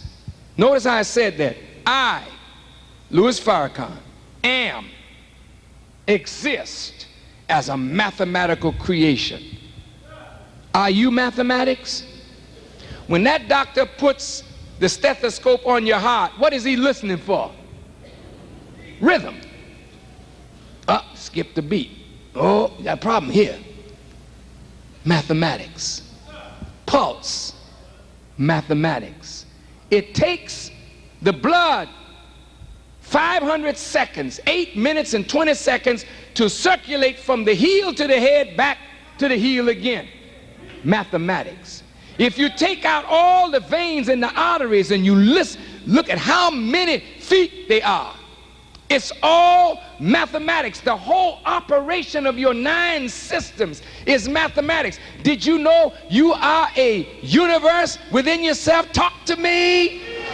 I am the universe. So why shouldn't I master what I already am? How are you the universe? There are 9 planets in our universe that get life, light, and energy from the sun. I have 9 systems in my body, and those 9 systems are regulated, controlled by the light that's in my head. Don't you know, or if you want to test this, go to somebody that's sick and they're not feeling well, they're laid up, and talk to them the right words. And if those words contain light, watch what I tell you. Within 8 minutes and 20 seconds, you'll see a change. You know why? Because in the word of truth, there is light, life, and power. And once you put it in the brain, as the blood courses through the brain, it picks up the energy from your thoughts. and it goes through the body and energizes the whole body. That's why when you say, I feel good, I feel good. What you mean you feel good? You can't feel good if you're not thinking good. When you're feeling good up here, you can make your body feel good all over.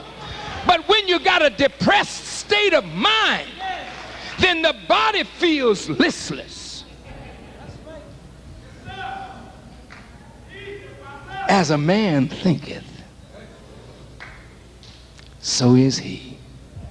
If you just get the right thought, the right word, the right truth, you can energize the whole body. This is your universe.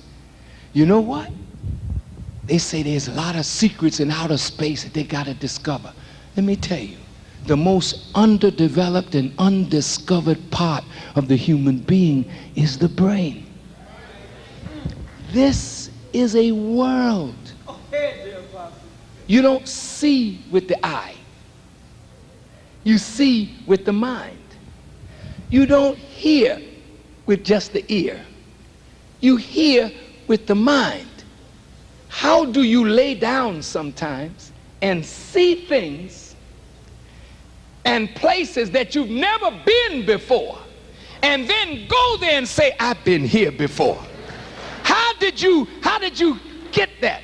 How is it that you can lay down and hear conversations, not with this ear, but with another ear, and then get in the conversation and say, ooh, I had this conversation before? You are powerful. You are magnificent, human being. You just need to know yourself and then be yourself. And to know God is to know more about yourself, since you are created, according to the Bible, in the image and the likeness of God. Stop right there. Well, if God is not mediocre, then I can't be. I am designed for excellence.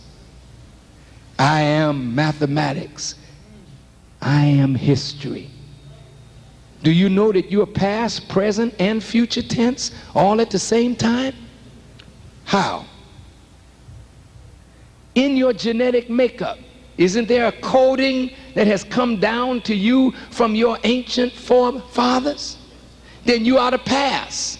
You're living in the present, and you got an egg, sister, and you got a sperm, brother. That's the future. So you are past, present, and future. So when you talk about reading history, you are history. So you can master history. You can master mathematics. How dare you say, biology is hard? How the hell can biology be hard when you are biology? How can chemistry be hard when you are chemistry? Every element in the universe is present in your body. All you got to do is know yourself and master this, and you can master all of that. That's what's missing in education.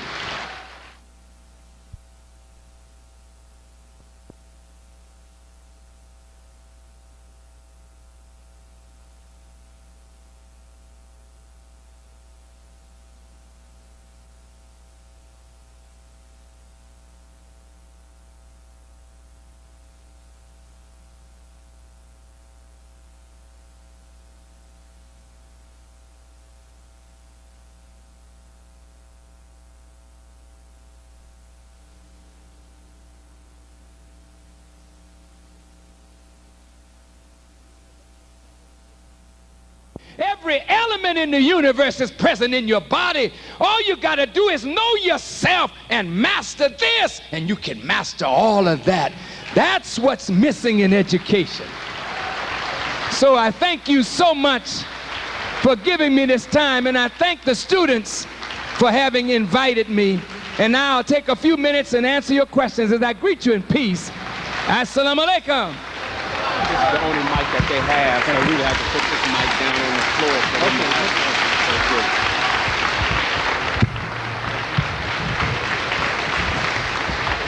Brothers and sisters, we'll take a few questions from our audience.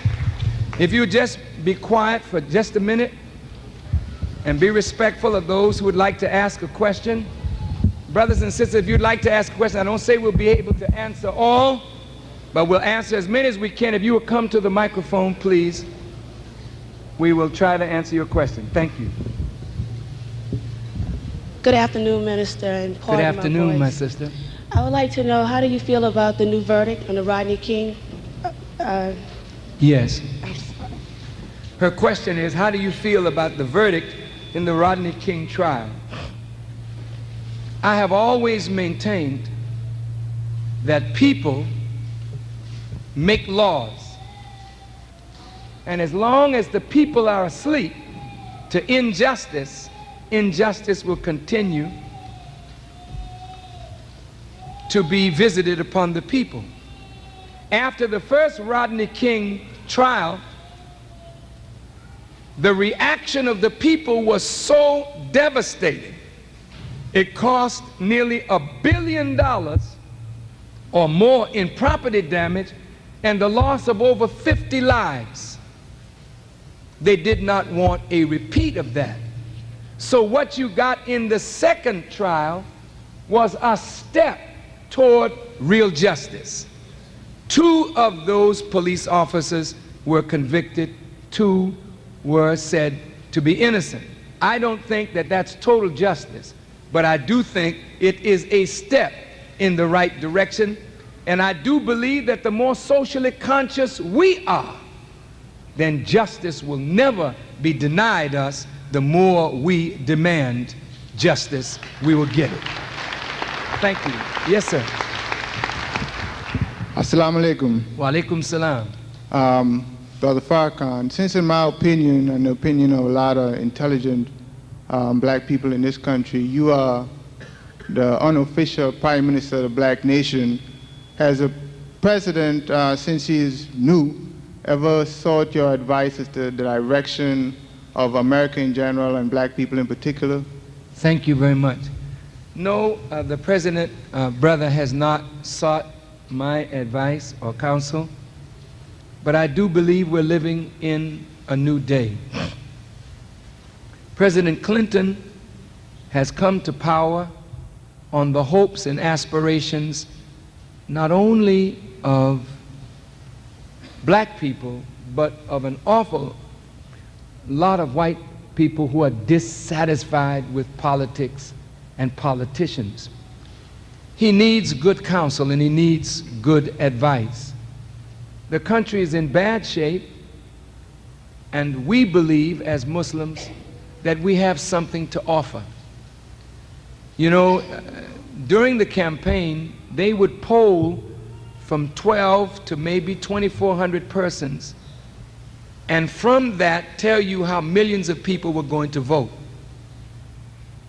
God has blessed us through the teaching of the Honorable Elijah Muhammad to have tens of thousands of persons. That is a sample of what we could do if we were permitted to. We have a relatively crime-free community. I didn't say it was totally crime-free, but relatively crime-free. These young men that you see with me, many of these young men are from college, and many are from the streets. Many were in gangs, and many were in prison. But the teaching of the Honorable Elijah Muhammad brought us together and gave us a purpose for our lives. I'm saying that if we can reform criminals, and if we can reform drug addicts and winos and lazy, dependent people and make our people productive, then we do have something not only to offer to our people, but to the larger community. And what we want is to come out from under the veil that the propagandists have said of us, that we are haters, that we are anti-Semites, that we are rabid racists and all this kind of mess. When they put that over a man like myself, what they are trying to say to you is, if we can categorize Farrakhan, then we can dismiss what he teaches. And it's because of the value in what I teach that they must cast this veil over me to make me a very wicked person in the eyes of the public.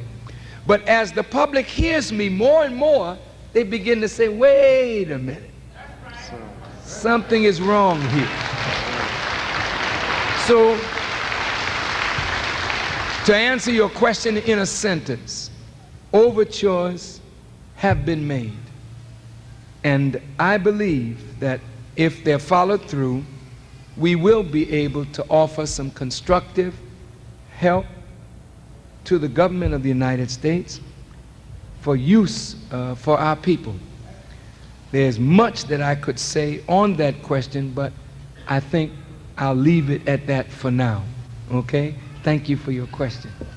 Yes, sir. How you doing, Minister Farrakhan? Fine, sir. My How name are is you? Ronald Morgan. Peace be unto you. Thank you, and the same to you. And I'd like to know, when will you come back to us physically? Because I have myself a lot of your tapes, and I would love to see you again. Thank you. Thank you. Well, you know, New Orleans is such a great, great city with such powerful black people in it. I think I was last here in 1990. And I guess it is time. Pardon me? Yes, sir. I would like to come back again, but I will leave that to the minister here and the staff and the regional minister to arrange for me to come back to New Orleans. But more than my personal appearance, which could end up being a vanity thing, I don't wish to die and have it said of me in history that he attracted thousands of people everywhere he went. But he left his people in the same condition in which he found them, because they were entertained by his message, but they never followed it. You understand?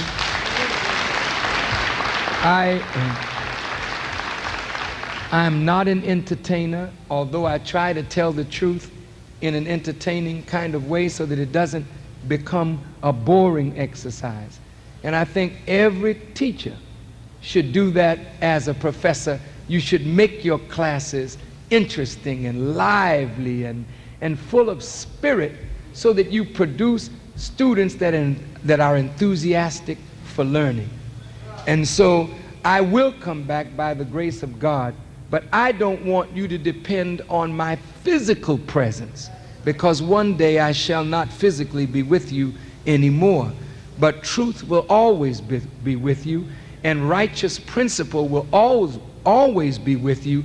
And if you would not get enamored over the personality, but rather become convicted by truth and principle, then as one personality dies and goes away, you will live in the principles that that person taught. Jesus was more than a personality. He was truth and righteous principle. He was the embodiment of the Spirit and wisdom of God.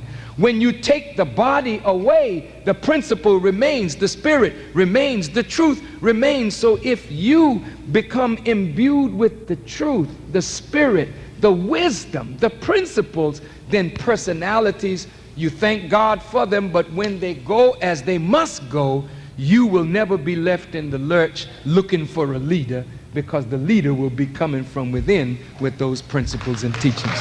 Do you follow me? Thank you. Yes, sir. Assalamu alaikum, brother. Wa alaikum salam, sir.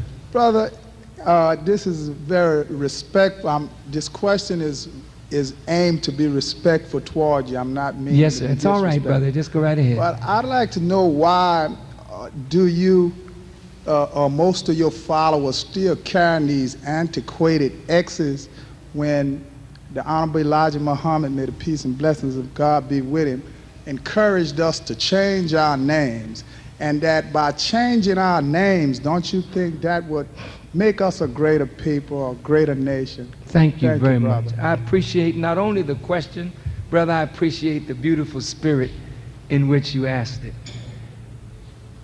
First, I guess with all of us having just seen the movie Malcolm X, and the X becoming very, very, very popular in terms of clothing, what that X symbolized, my brother, was the unknown. The X said Malcolm X, little that he was no longer the slave master's product. But the X said he was unknown now also in his righteous characteristics.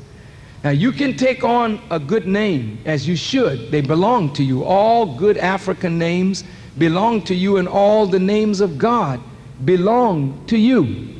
But the scripture says we must not take the name of the Lord our God in vain. So the X, brother, was just to get us out of the slave master's name, but also now we were trying to qualify to wear one of the names of God. And the reason I don't think that the X is antiquated or outdated, because when we get a brother or sister out of the world, remember the names belong to them. God's name is your name. The righteous names of our African fathers, they are our names. We deserve them, we should have them. However, we must qualify to wear those names so that we don't disgrace those beautiful names. When you just come up out of the mud and you're a drunkard, well, God don't drink. God is not a drunk. God don't smoke reefer. God don't sell reefer. God is not a gamer. He uses his intelligence and he organizes forces so that when he says be, it is. So now, if I take the name Muhammad, which is one of the attributes of God, it means one worthy of praise and praised much. Well, we know Jesus was worthy of praise and Jesus was praised much, right? His works were praiseworthy. Well, suppose I take the name Muhammad and then I'm out there slinging. I've taken the name in vain. It is my name, but I didn't qualify myself to be worthy to wear it. So now I'm dragging the name down. Sharif, the guardian of the law. What law? God's law. Well, now if I'm that in name, I should be striving to live up to God's name, that I don't take it in vain. So to put that kind of name on a brother that just came out of the muck and the mire is unjust to the brother, and it's disrespecting the value of a good name. So you make the brother strive to clean himself up so that when he wears the good name, he will never disgrace that good name.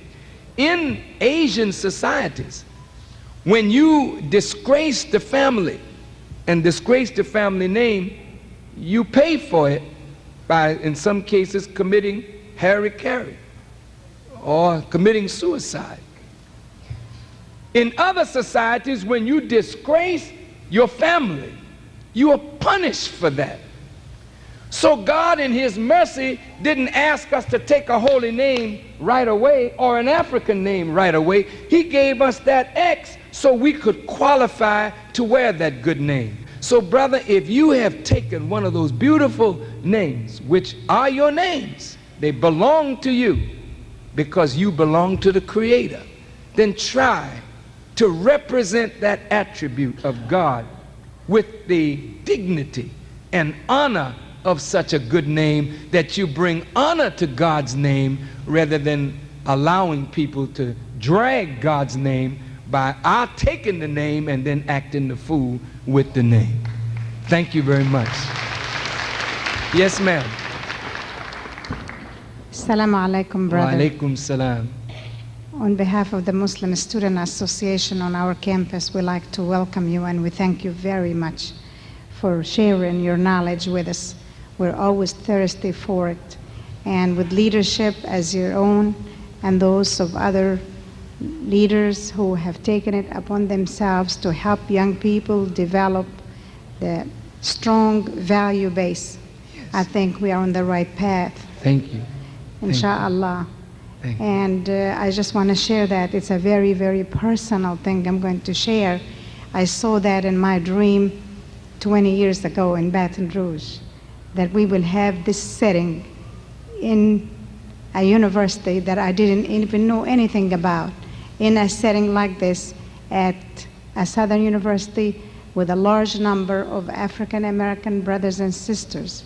So today is one of the days that I do see the dream had come true. Thank you again. Alhamdulillah. Thank you. Sister, where are you from, please? I want to say I'm from right here in New Orleans, but I come originally from Egypt. From Egypt? Yes, sir. Thank you. We are very honored to meet you, sister.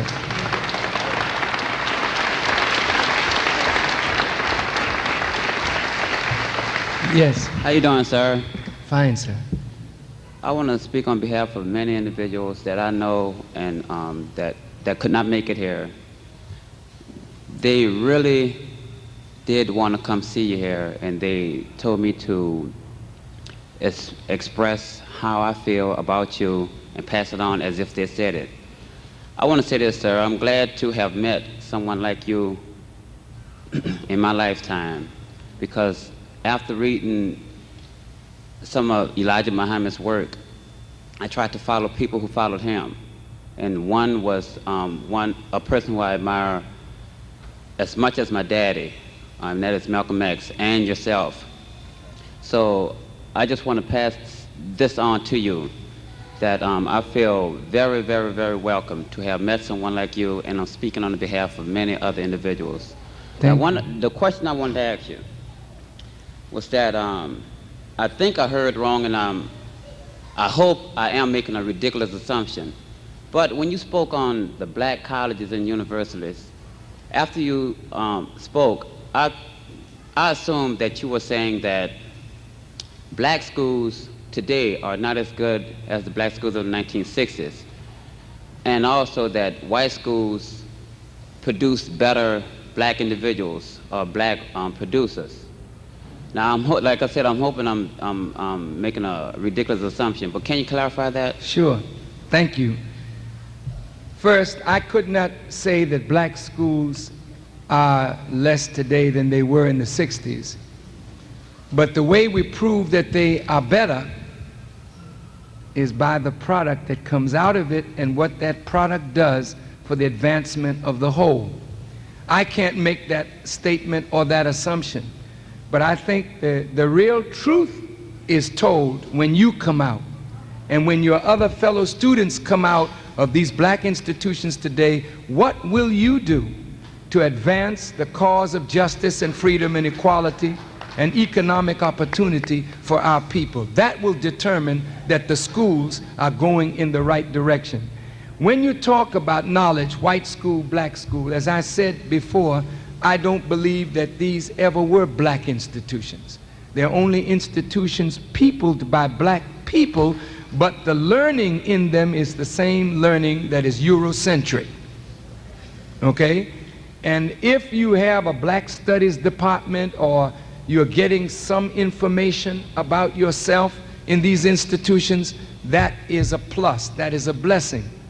But wherever you go to school, I could go to the whitest of white schools today, and I would still feel that I'm qualified to listen to the professor, read the text, and discern the value in the lecture or the value in the text, and I would come out taking what knowledge I could and use it for the benefit of my people.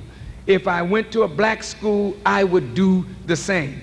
Because I am rooted in myself, I can go to any school now, and nothing will upset my base, because I'm firm in the knowledge of myself and in the knowledge of these institutions and what their aim and purpose really is.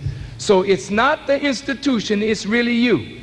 You can go anywhere, and if you take the knowledge and use that knowledge for the advancement of our people, then whatever school you went to, thank God that you took that knowledge and used it for the benefit of yourself and your people. Thank you very much. These are the last 5 questions. We won't take any more, because I know we are kind of spending your patience. Yes, ma'am.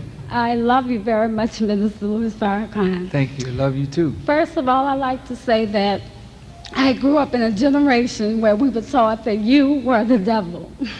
The devil? The devil. Yes, ma'am. But I thank God today that he exposed the devil.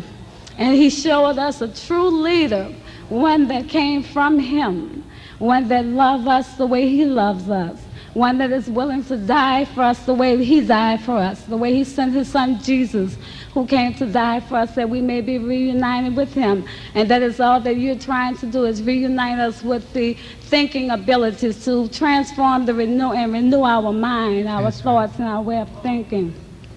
My question to you is that do you allow, or are you for voting? Are you, do the Nation of Islam vote? Thank you. Yes, sister. In the past, we didn't vote.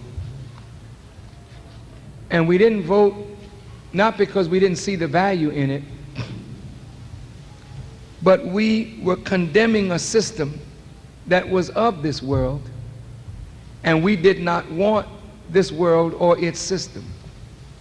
We wanted really the system that God himself teaches and advises and sent down to us through his prophets. But we live in a very real world, and politics is a very powerful instrument that can be used for good as it has been used for other than good. Again, the question is how we utilize what it is. Now, politics is an instrument that we can use. We should use it. We should use it to free ourselves and to free others. We should use it to get a greater measure of justice for ourselves and for others. Personally, I'm not interested in becoming a politician, because politicians have to compromise too much of truth and principle for the sake of a vote. I like being a spiritual person. That's right. I like being able to tell the truth. That's right. And if you like it, fine. If you don't like it, fine. I'm not trying to win a popularity contest. Politicians have to be popular in order to be reelected. I'm looking to be favored by God. And if I'm in God's favor, I couldn't care less who does not like me. Now, I'm going to say to my sister who raised the question, she made a statement that to me was profound. She said, and I quote, "Where I came from, we saw you as a devil."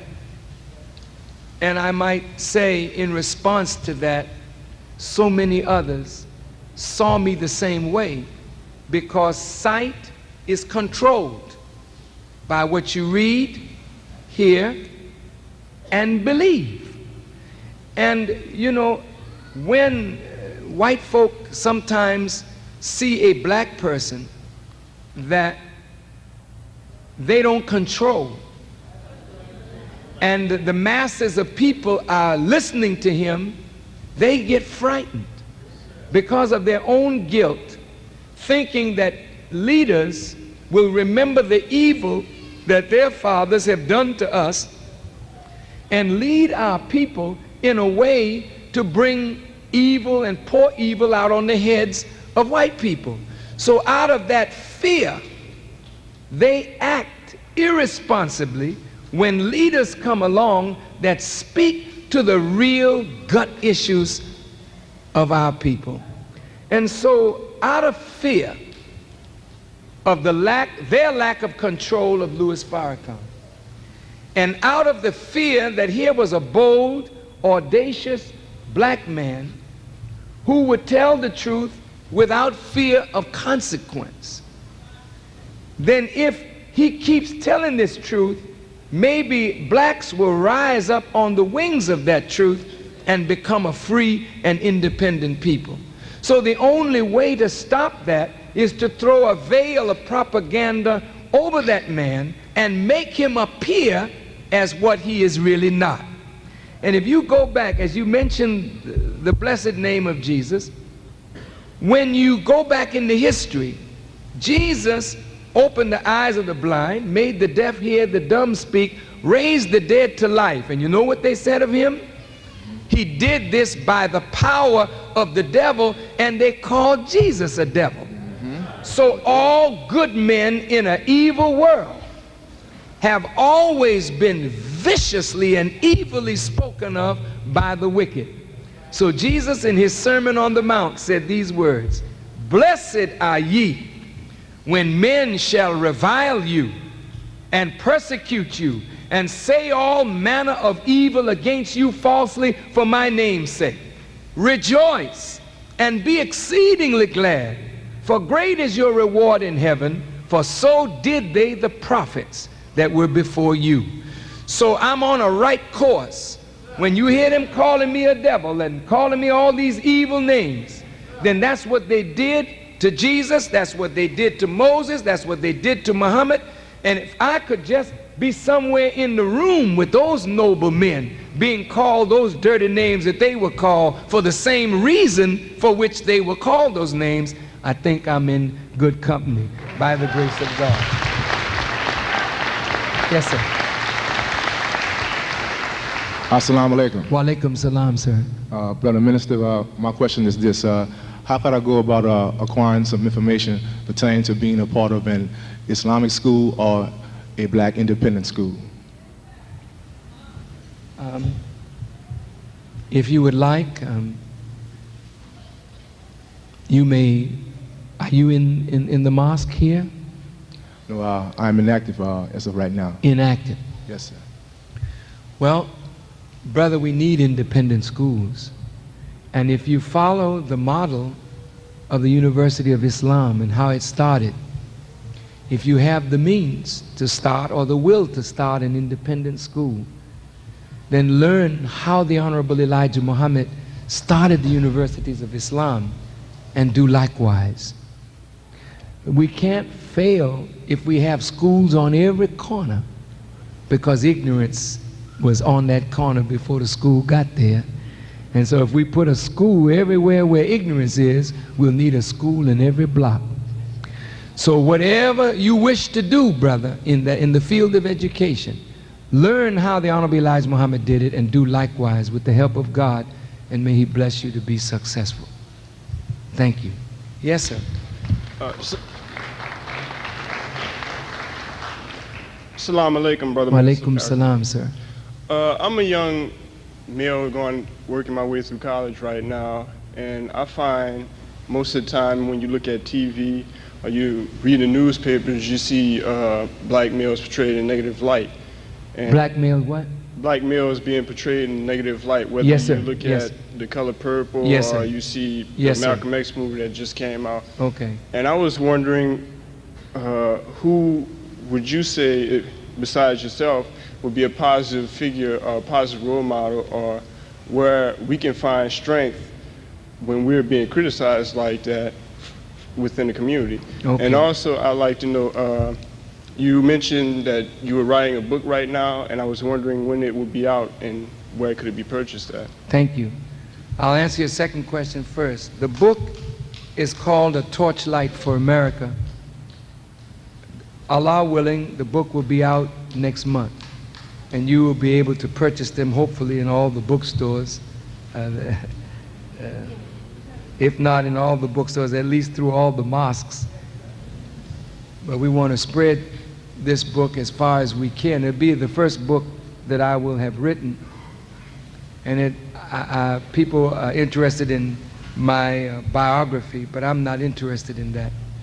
I'm really interested in ideas, and I think that if we put out right ideas that contain guiding principles that people can argue over, debate, but out of it will come something good. That's the kind of book I hope that this book will be. Your first question was that blacks are portrayed in a negative light, particularly black men. The Color Purple and other movies that show black men in a very, very, very bad way. Brothers, the only way we can change that is to change the reality of how black men think and how black men act. Because in a large measure, even though I didn't like the way we were portrayed, unfortunately a lot of it is true. And it was produced by a black woman whose experience with black men has left her cold. And she portrayed the hurt of herself and many black women in their experience with black men. I will close that question by saying, in the beginning, in the Genesis, God said, "And let us make man from the dust of the earth." We're in the Genesis again. And as men, we have been reduced to dust, meaning something impotent, something useless. But if we allow God into our lives, we can be made into men again that are after God in likeness. Then our own actions will begin to dispel the negative propaganda about the black male. And that's the responsibility of every black man in this audience, to do our part to dispel negative words about us by the positive way we think and act and do in the society.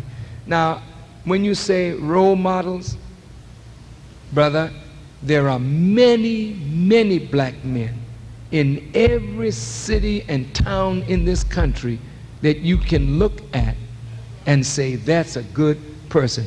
Person does not have to be a famous person or somebody that is well known as Louis Farrakhan to be a role model.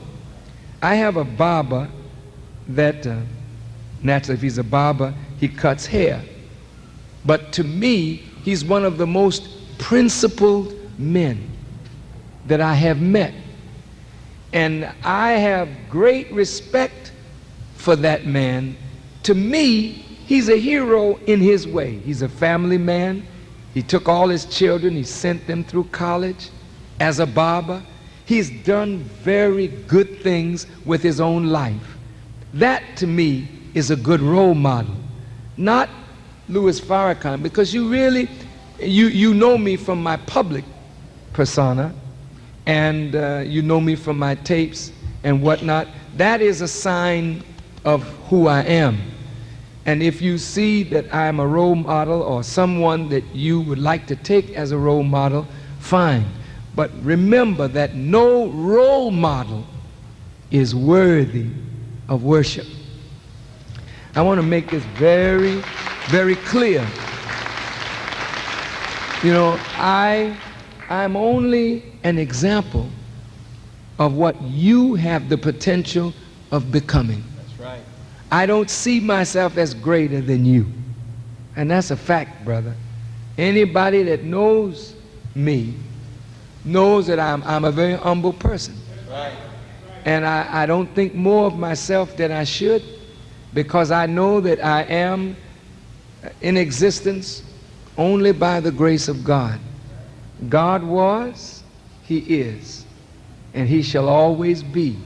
And in every generation, God is praised, not Farrakhan, not necessarily the prophets, but God.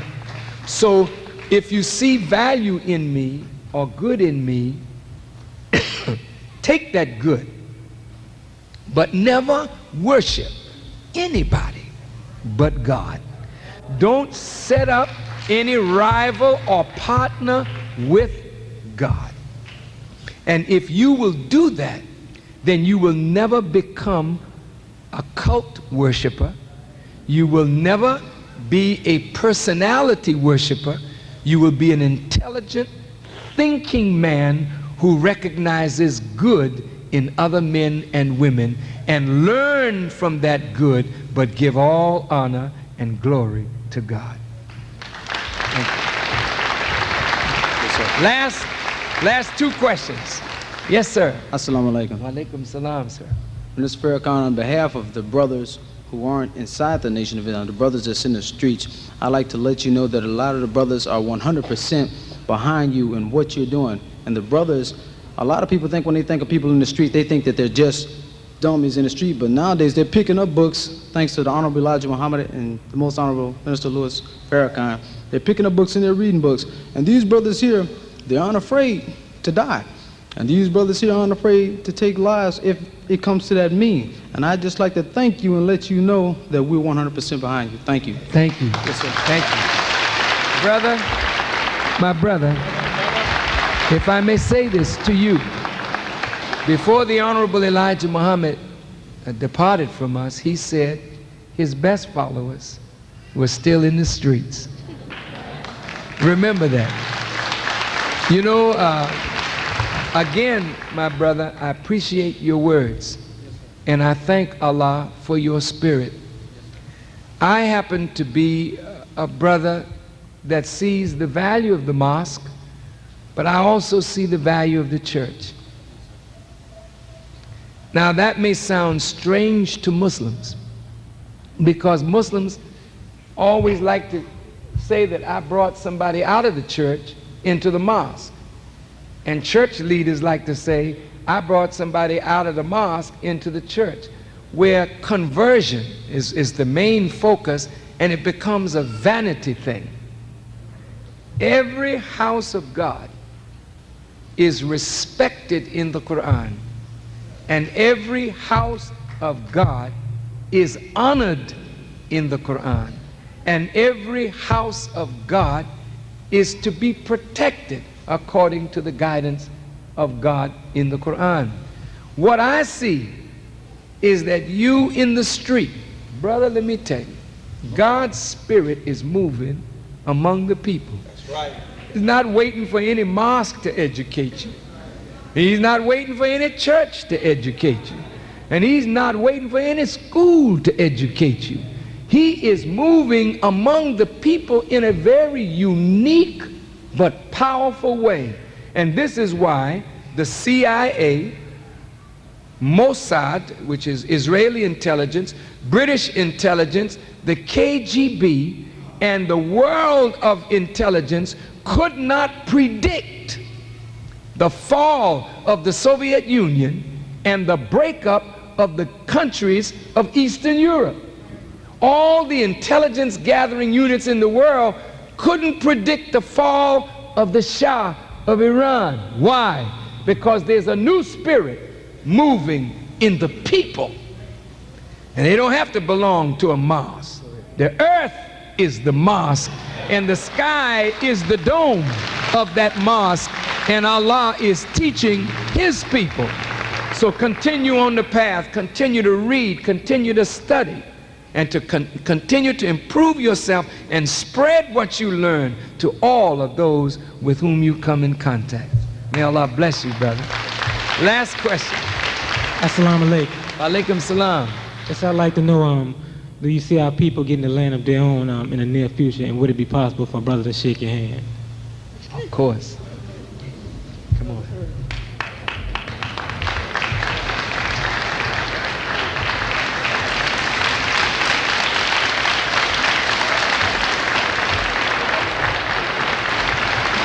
Brother asked the question. Brother asked the question about would it be possible for us in the near future to have a land of our own. And of course, in the book Torchlight for America, I raise a question about a land of our own. And I'm not going to bore you, but that's the last question, and this is the last answer for now. Brothers and sisters, did you know that in the first White House conference on black-white relations, it took place under the presidency of Abraham Lincoln? And did you know that Abraham Lincoln invited some of the most learned black people to the White House?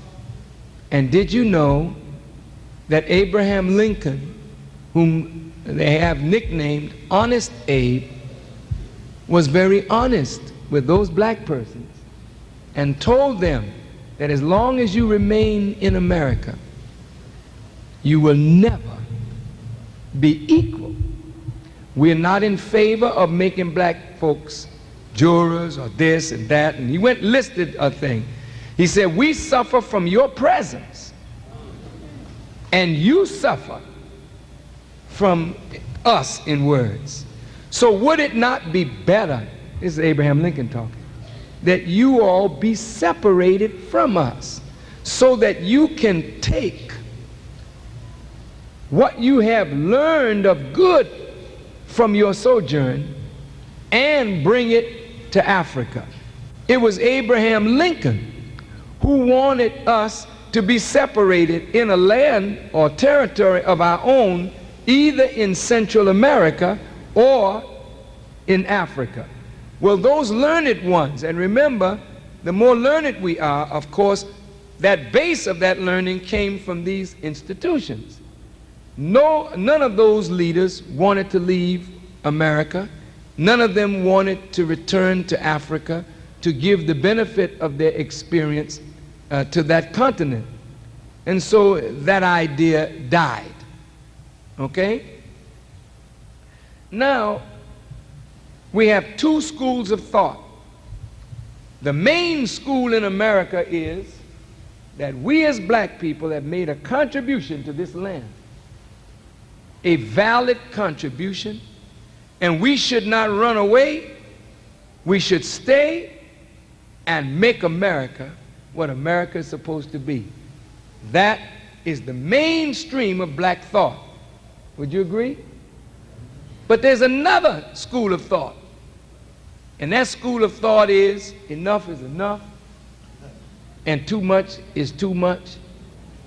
We would like to get out of here and go build a new reality of our own.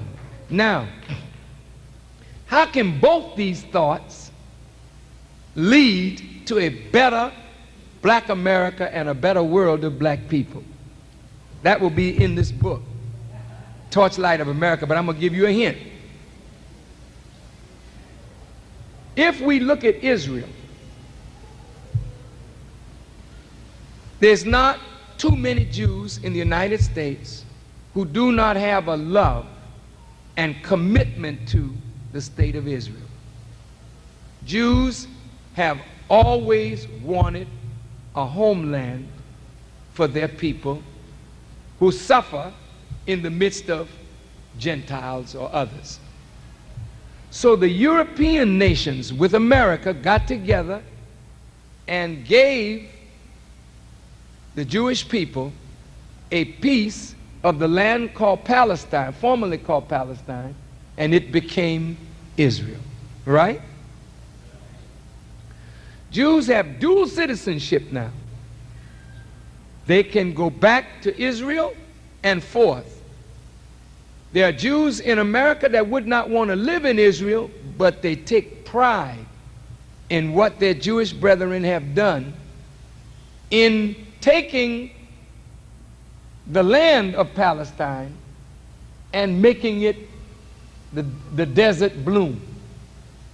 The Arabs, on the other hand, feel a great injustice has been done to them by the governments of Europe and America in taking land from the Arabs and giving it to the Jews for a homeland. Okay, well, we can get embroiled in that argument if we wish, pro and con, because there's pro and con on both sides. Did you know that? And I'll give you some pro, some con, but not deep.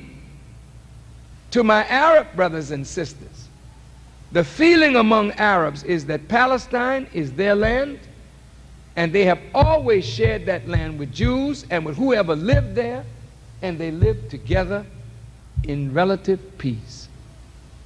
But they feel hurt that European governments use their power to take land from the Palestinians and give it to the Jews in the diaspora, okay?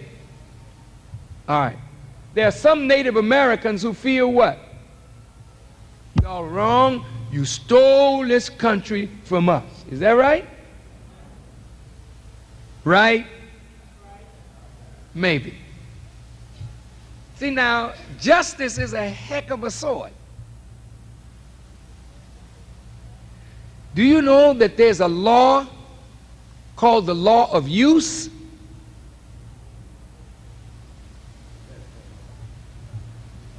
You got something and you don't use it, then you default by non-use. And you can default by abuse. These are two principles. You have children. Who do they belong to? They're your children, right? But if you abuse them, the state has the right to do what? Take them from you. So you have the responsibility of a citizen to use whatever God allows you to have, to use it. You don't sit on it and say, this is mine, but I ain't going to do nothing with it. Now, if the Native American people live here, this is your land. But if you're not cultivating it, if you're not making proper use of it, then somebody will come and take it away from you. And somebody did. And evidently God said, let it be.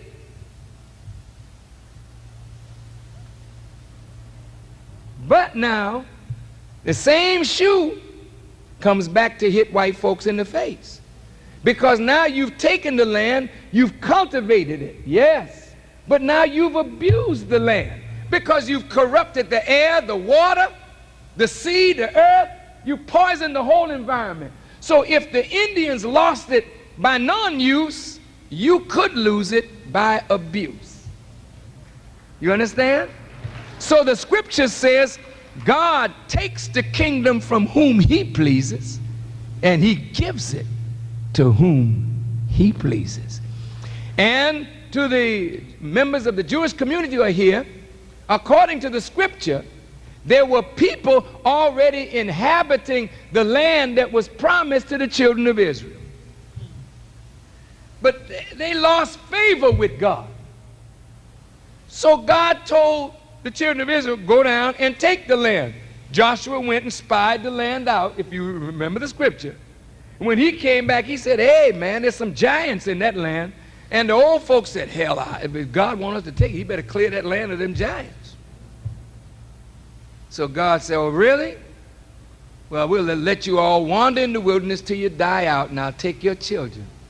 And they will go in and inhabit the promised land. But when they went in, they had to remove the giants.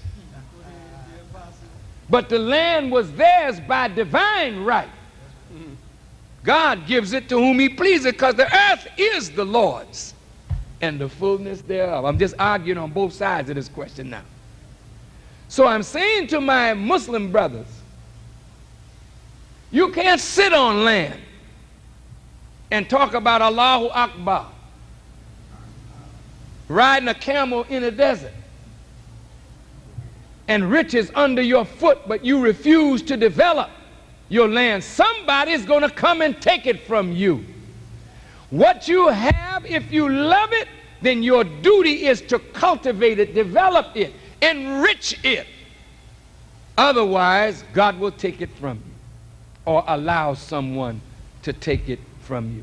Now, that's on that side. But now, brother, Africa's our big continent. And you know what? We never gave up our right to Africa. Just because we live in America, that doesn't mean we don't have a right to Africa. Do we have a right to Africa? Do we really? You better believe it. Now suppose, we appealed to African governments. Why not carve out some land that has fertile potential, that has mineral strength, with some outlet to the sea, and give it to those in the diaspora who wish to come home to make a new reality? Since it was some of our own African brothers who, in collaboration with Europeans, sold us into bondage. Then they got to do something now to make amends.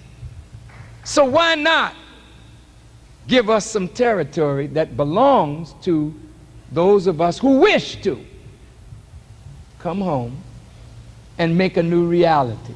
Now check this out. Do you know how America got started?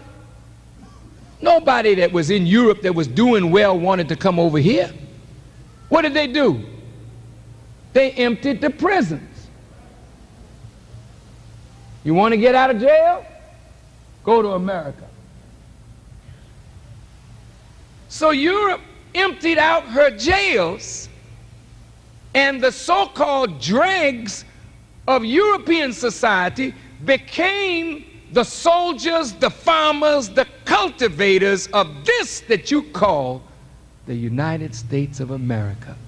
It was formed on the basis of criminals who got a chance to make it right by getting out of jail and making a new nation out of a wilderness. And you know what? That's how Australia got started. And New Zealand. Well, what's good for the goose sometimes is good for the gander. Now you got 750,000 or near black people in prison. And you have no program to reform any convict, no matter what his color is. They go to jail, they get warehoused, they go back, they go back, they go back, and the taxpayers are constantly paying for no reform. So they're building bigger and more jails. In my book, we propose, give the Nation of Islam a chance to go into the prisons unhindered. Give me 3 years to work with the convicts. Do you know in Africa they're asking, Europe and America is asking African leaders to let Europe and America dump their nuclear waste on the African continent? We're not asking to dump blacks on the African continent, but Malcolm X is your biggest sign. Malcolm is a giant who only went to the 8th grade of school. School didn't reform Malcolm. It was the teaching of the Honorable Elijah Muhammad that brought out the genius in Malcolm. But look, there are thousands of Malcolms in prisons today, men and women of brilliance that will never see their full worth or value until and unless some teacher or teaching gets to them to reform them and gives them a chance. So suppose I said to the Clinton administration, look, give me my tired, my poor, my huddled masses yearning to breathe free. Send these, the homeless tempest tossed, to me. I lift my lamp beside a golden door. Meaning what? You can't do nothing with black people, but I prove as a student of the Honorable Elijah Muhammad, I can reform my people. Give them to me then.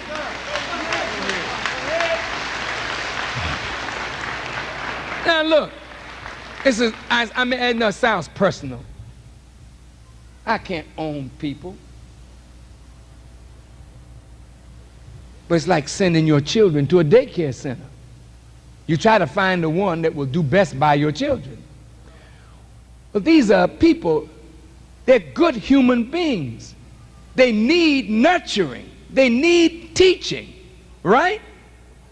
All right, instead of sending them to jail forever, let me get a chance to straighten some of them out.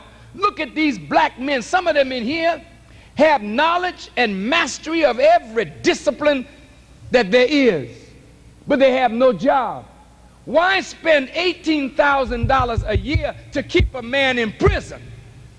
Let him go and put that $18,000 a year behind his developing a new reality on the African continent, and then we can empty out the jails.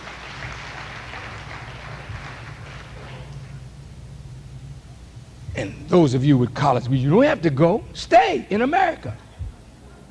Stay here and work on this side like the Jews that stay in America. But keep your eye over there like the Jews keep their eye on Israel. Keep your eye on a new nation coming up. How they doing over there, Sam? Hey, look like they're doing all right. They're building new houses. They're building roads. Hey, man, I didn't think them cats could do that. They've been in jail all these. But look at them murderers, man. I went over there the other day, man. They got schools, they got roads, and they got government going. I like it. I think I'm going to go over and live for a little while. After a while, you take pride in your convicts because they're not really no good, rotten people.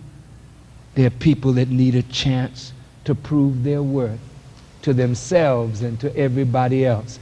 And if the government would agree to that, then land, I believe, brother, would be ceded to us in the diaspora. And you, young students, do you know that we are the most educated black people anywhere to be found on earth? Well, what did you come into America to be made a slave for? You got to bring a benefit out of this. And what is the benefit? The benefit is you've been in bed with the world leader. And when you go to bed with somebody, you should get something for it. And hell, if I went in bed with the world leader, when I get out of bed, I should be able to lead somebody in the world.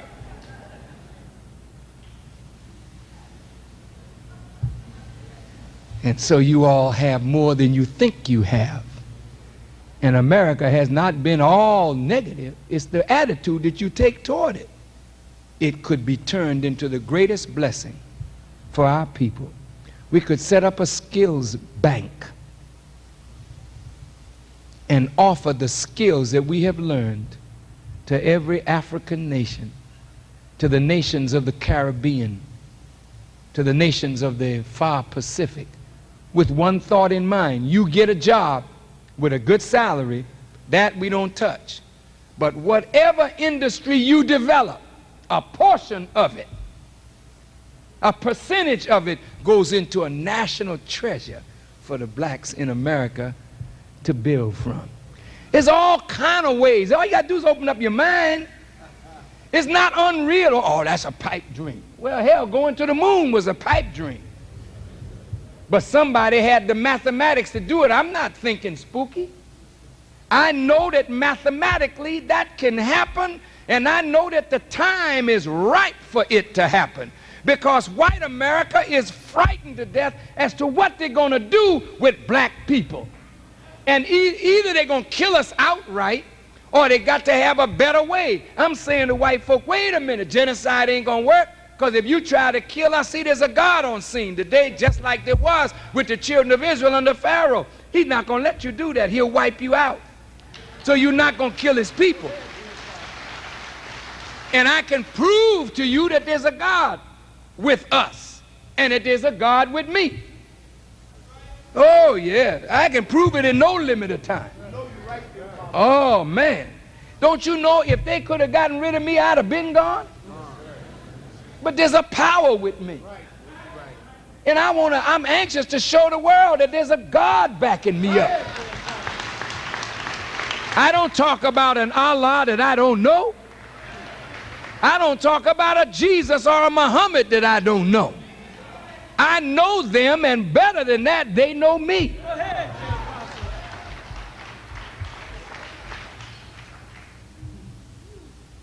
You can't do this work without God. So I say that thinking of genocide for us is genocide for white people. So that's not a workable solution. But what I'm providing you with is a win-win solution. You win, we win. I think that's better.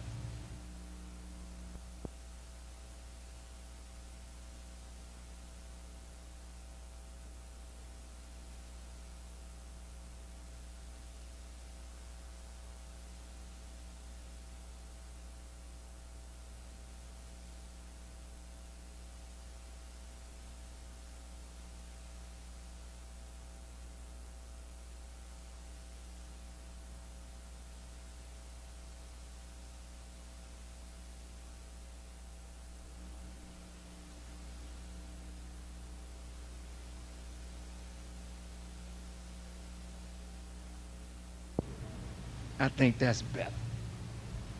And you can take it any way you want to. I believe they'll listen. I believe the time is right.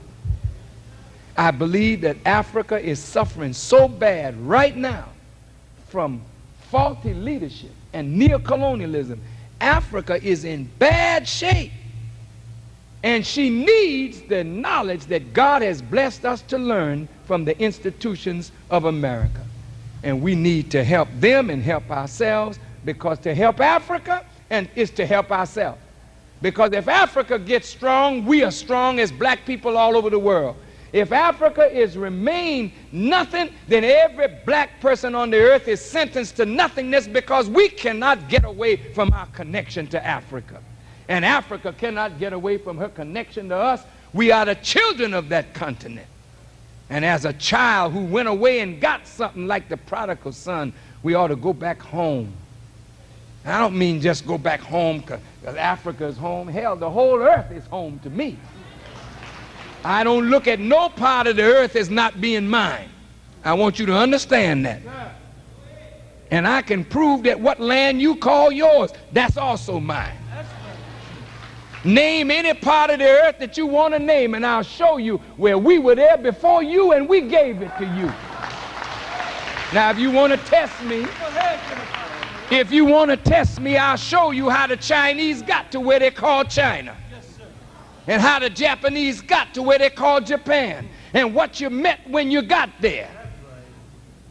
And why there are Chinese that are black as the ace of spades, and Japanese that are black.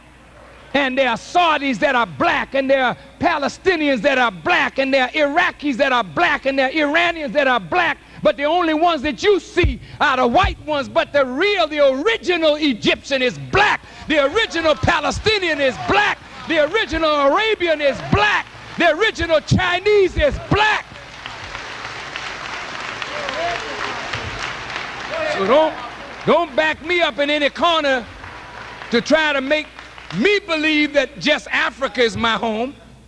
No, there's 196,940,000 square miles of this planet, and 57,255,000 square miles of it coming up out of water, and 139,685,000 square miles of water, with a circumference of 24,896 miles and a diameter of 7,926 miles, and every square inch of it belongs to God and the righteous. So let's get righteous.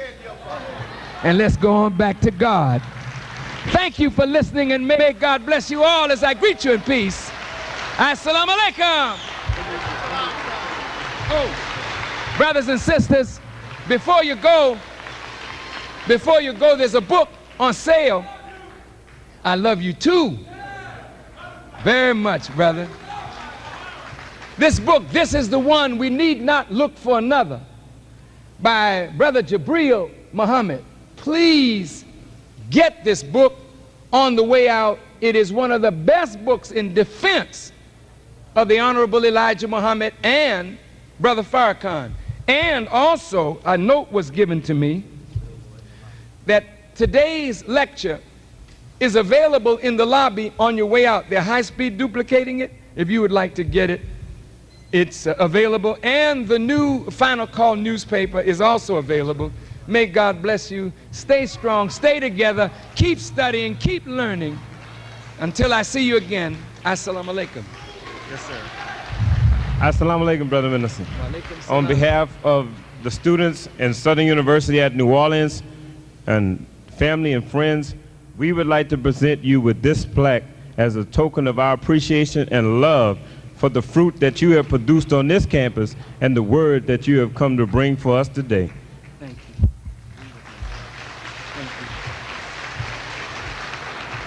you. Thank you. For being our special guest, it reads, to Minister Louis Farrakhan for being our special spokesman and champion dedicated to the masses of our people.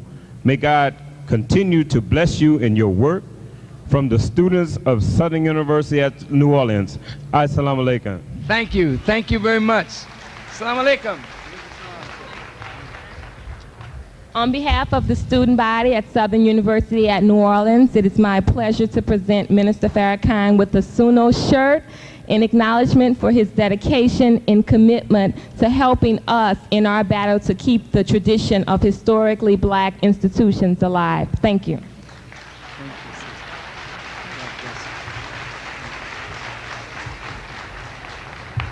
Let's give another round of applause to the Honorable Louis Farrakhan. Come on, SUNO, give him a round of applause. Minister Louis Farrakhan, leader, teacher, and guide to us, the black man and woman of America and the world. Give him a hand as he comes to SUNO, to the great crescents, to the